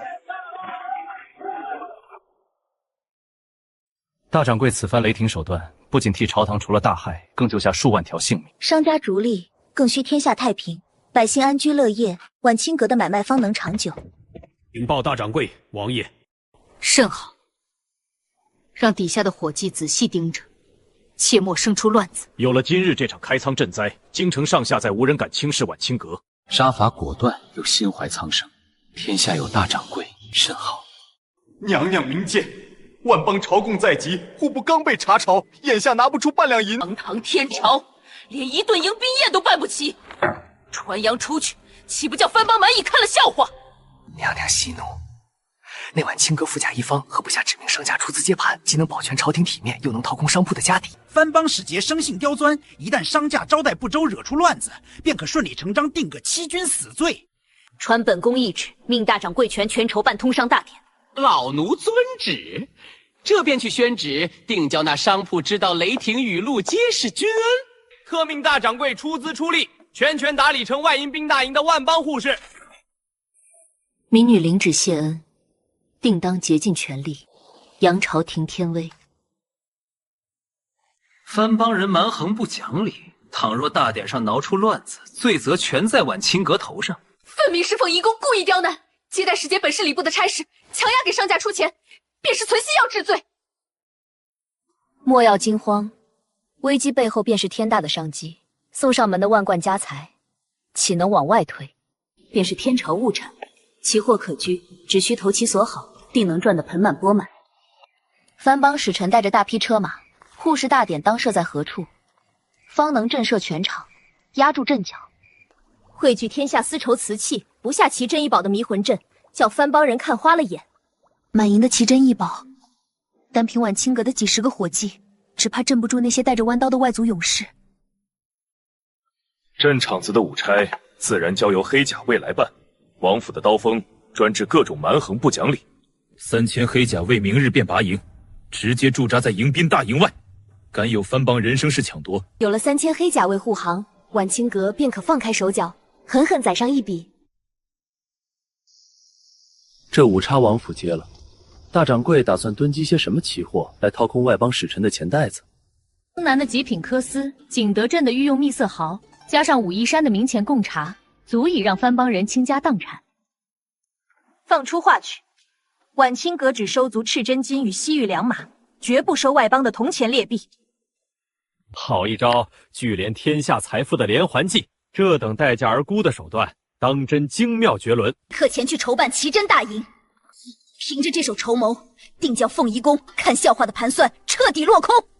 不仅要粉碎宫里的刁难，更要借此良机，让天下商道彻底打上晚清阁的烙印。本王便在这大营内，看大掌柜将万邦使臣拿捏在股掌之间，大杀四方。待护是大典大获全胜，赚进真金良马，再与王爷逐茶论英雄。今日定要拿捏住天朝的颜面，狠狠搜刮一番。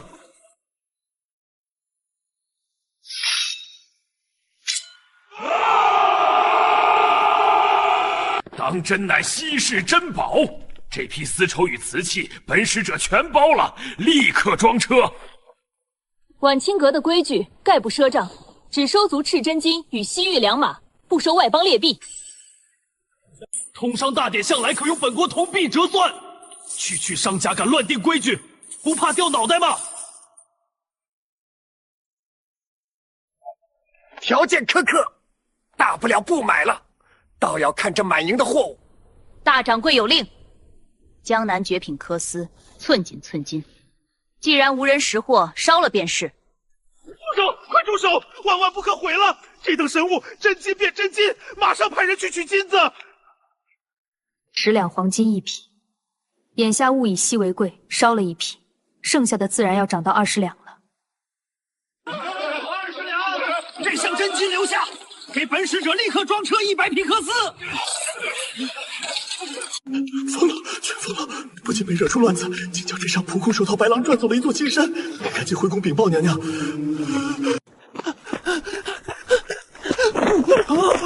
万邦护士的安危，靖王福保了。大掌柜这手毁进台架，当真绝妙。兵不血刃，便掏空了对方的底子。天招地大物博，只要手腕够硬，外邦的真金白银全得乖乖流入晚清阁的钱庄。禀大掌柜，首日通商已收入黄金100万两，西域汗血宝马3000匹，大获全胜。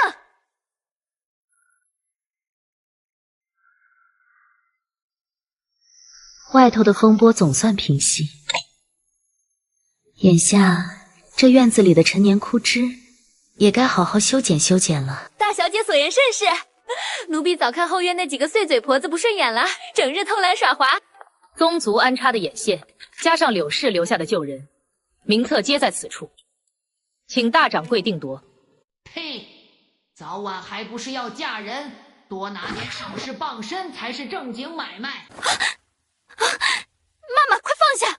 那是大掌柜赏给秋月姐姐的财物，被抓到定要挨板子。死丫头敢管闲事！宗祠那边的三叔公可是老身的主心骨，轮得到底层奴才来教训。大掌柜有令，后院所有人等即刻前往正厅问话，违令者直接发卖。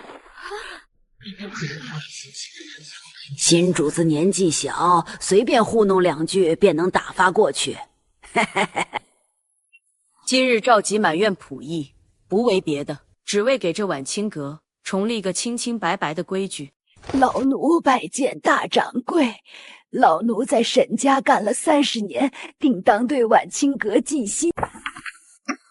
克扣底下牙欢月银的底气，全是底下的贱蹄子眼红，故意栽赃陷害，请大掌柜明察秋毫。上月城南当扑死当的翡翠玉镯，典当文书上清清楚楚画着画押的指印，铁证如山。老身可是三叔公旨派来伺候的，打狗还要看主人，谁敢动用私刑？哼！三叔公的名头押人，真是找错门庭了。春桃，去账房支取10两银子，结清工钱，立刻将这刁奴乱棍打出院门，永不录用。饶命！再也不敢了，求大掌柜开恩给条生路。日后定当安分守己，绝不敢生出外心。方才在偏院出言制止盗窃，是个守规矩的，抬起头来回话：奴婢夏荷自幼迈入府内，绝无二心。夏荷提拔为1等丫鬟，管领库房钥匙，只要安分守己，踏实办事，晚清阁堡底下的伙计衣食无忧，绝不亏待。誓死效忠大掌柜，赴汤蹈火，在所不辞。院子干净了，泡出的新茶才够清甜，这日子总算有了几分意趣。晚清阁以次出，专门拿这些一碰就碎的破烂糊弄，痛伤客商。还真印着晚清阁的章，难不成这家大商铺真干出了欺客的勾当？丝绸也是旧木难木，这便是中原第一商局的做派，这通商买卖没法做了。变上！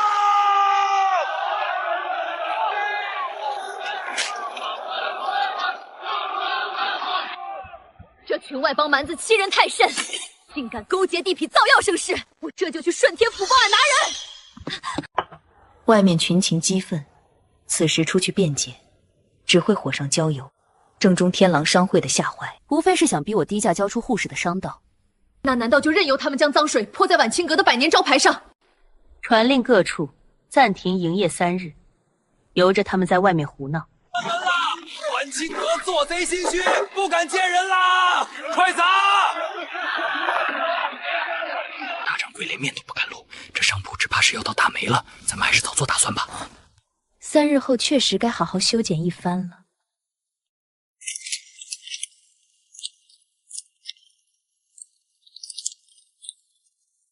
带上黑甲卫的暗桩去城外废窑，外邦人造假必定需要高温炉火，去端了他们的老巢，拿到活口供词。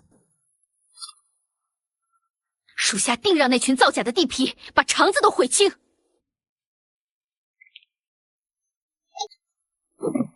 交给你一个绝密的差事。小姐，外头正乱着，拿这么多银票出去买什么呀？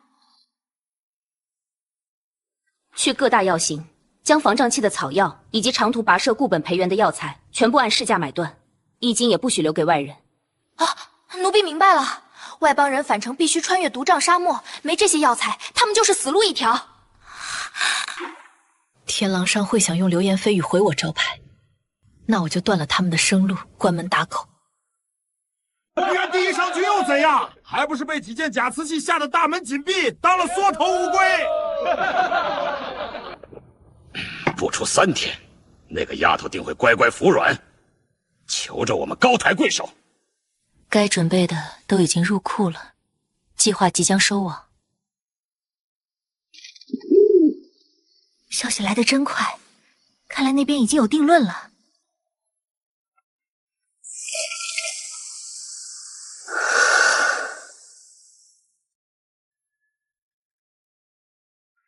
天狼商会在中原的百年声誉，全系在那几张画押的口供上了。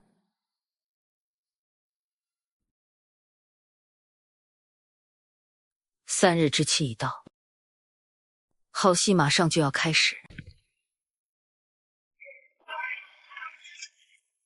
晚清阁的缩头乌龟该出来认输了。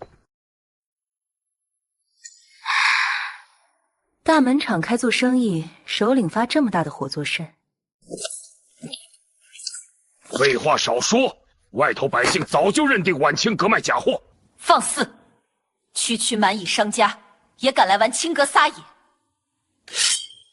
本小姐既然开门迎客，自然背了回礼。首领看清楚，这是从城郊废窑里挖出来的铁证。买通地痞，造假生事，这几张供词足够顺天府拿人。报官又怎样？商铺名声臭了，晚清阁休想走出关内半步。那是衙门的做派，对付蛮横商家，本小姐更喜欢用商道的规矩。大小姐，关内8大药行的底单接在此处，全数交接完毕。中原市面上所有的防胀草药以及固本培元的药材，已全部被本小姐买断。疯了！买空那些草药做什么？没有这些救命药材，天狼商会绝对走不出关外半步。大掌柜饶命！天狼商会愿意双倍赔偿损失。这等上不了台面的废纸，不配放在晚清阁的桌案上。这才是天狼商会该签的文书，看清楚了再落笔。签下掌契，日后天狼商会在西域的货源只能由晚清阁独家接手。天狼商会定当为晚清阁马首是瞻。大小姐真威风，白得了一个西域大商会。大掌柜深谋远虑，釜底抽薪这一招当真绝妙。商家逐利，没有永远的敌人。大掌柜，门外的泼皮无赖已经全部逃窜，危机已除。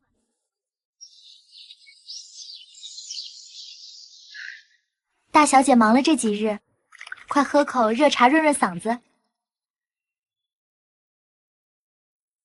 关内关外再无人敢小觑本小姐的晚清阁。有了西域商道的独家供货，下个月的进账定能翻上数倍。传令下去，全员重赏。多谢大小姐赏赐，明日晚清阁正式开门迎客喽！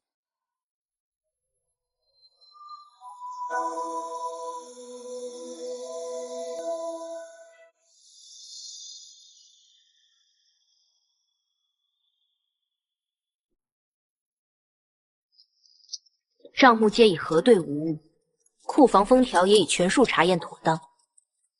剔除拨给宗祠的死气折损，晚清阁账面上现银依旧充盈，足有800万两之巨。这阵子连番恶战，大伙皆辛苦了。开库房，给底下办事的伙计每人赏3个月例钱。啊！大小姐仁慈，奴婢这就去办，保管交满院子，欢天喜地，做事更加卖力。这2匣子金条，全当商局的红利，务必收下。使不得，能跟着大掌柜办差，已是天大福分，岂敢在贪图重赏？晚清阁不亏待忠臣，接下红利，日后方能死心塌地守住这份家业。收着。夏荷，手脚麻利些。大小姐与木兰姐姐马上便要入席啦。清蒸鲈鱼、水晶肘子，皆是小厨房刚做好的鲜货。隔着老远便闻到桂花酿的醇香，今夜小厨房当真用了心思。今夜关起门来，只论情分，不论尊卑，全当为晚清阁的彻底，牺牲接风洗尘。那奴婢便检阅了，祝大小姐岁岁平安，晚清隔日进斗金。愿大掌柜宏图大展，百事无忧。干杯，敬自由，敬这终于安稳下来的太平日子。小厨房还炖着燕窝，奴婢这便去端来，给各位主事润润嗓子。夏荷也携着去吧，今夜后院不留人伺候，去前院领赏，前凑热闹。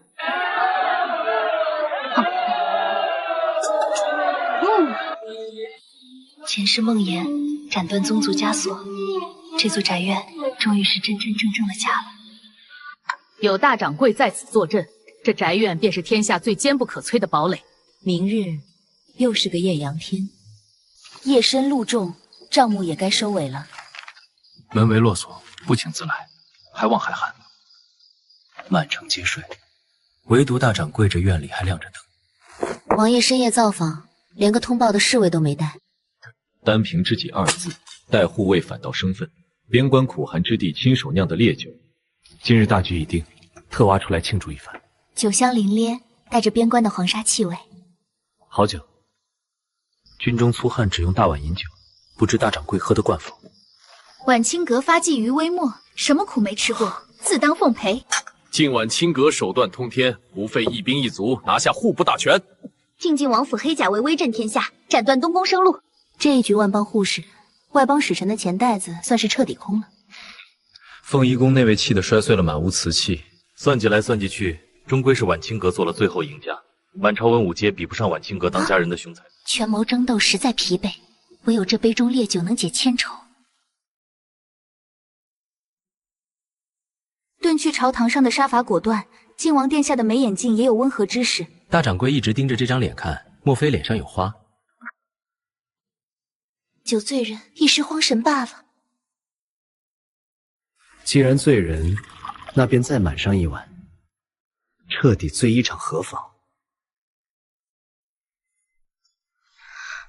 只有在这位铁血亲王面前，婉清阁的主子才敢卸下全身防备。京城风波暂泄，婉清阁的名号已经震慑天下，只是不知大掌柜下一步有何打算？商家重利，自然是哪里有银子便往哪里去。这偌大的京城，当真没有半分值得留恋的人与事。这番试探，字字句句皆是情分。婉清阁这艘大船，可愿永远停泊在京城这处港湾。但这京城四方天地，终究留不住我。我这条命是从鬼门关抢回来的，青瓷发过誓，这辈子绝不将身家性命系于他人的恩宠之上。连本王许你的亲王正妃之位，也换不来你片刻的驻足吗？正妃之位尊贵，可我也将永远被困在后宅，那绝非青瓷想要的归宿。深宅大院里的算计，我早就受够了。唯有手握天下商道财富，我才能真正挺直腰板。你到底吃过多少苦，才逼得自己铸就了这般刀枪不入的铁石心肠？所以我要出关，我要去看看塞外的大魔孤烟，天下万千财富皆在等我的商号去开启。我的归宿在广阔天地，而非这方寸后院。我早该明白，若强行束缚你的羽翼，只会让你眼中的光彩彻底熄灭。商旗未曾插满天下之前，青瓷绝不谈婚论嫁。王爷，这便是我立下的规矩。好一个绝不谈婚论嫁！你这份清醒，当真叫天下男儿都汗颜。待到商道贯通各地，待到那时，我定要寻一处安静院落，载满金龟。你今日所言，可愿作数？经商之人最重承诺，绝无虚言。只怕时光漫漫，你等不到那日，便已另觅良缘。江山社稷固然沉重，但我萧景元的这颗心，早已容不下旁人半分。那个最重要的位置，即便为你控制10年20载，又有何妨？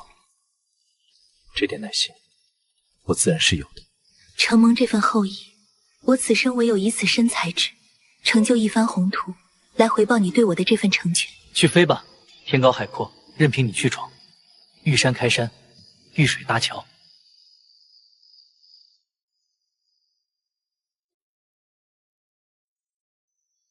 好，定不负所托。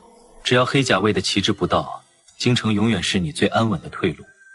院里的酒，我一直替你温着。待到宏图大展之日，我再回京城赴这酒约。痛快！今夜便是不醉不归。哈哈哈哈！有王爷这句话，前方的锋刀双剑，青瓷便再无所畏惧了。夜深了，早些歇息，准备迎接明日破晓的出城商队们。山高水长，王爷保重。本王等你凯旋。这份承诺，将是我远行路上最强大的底气。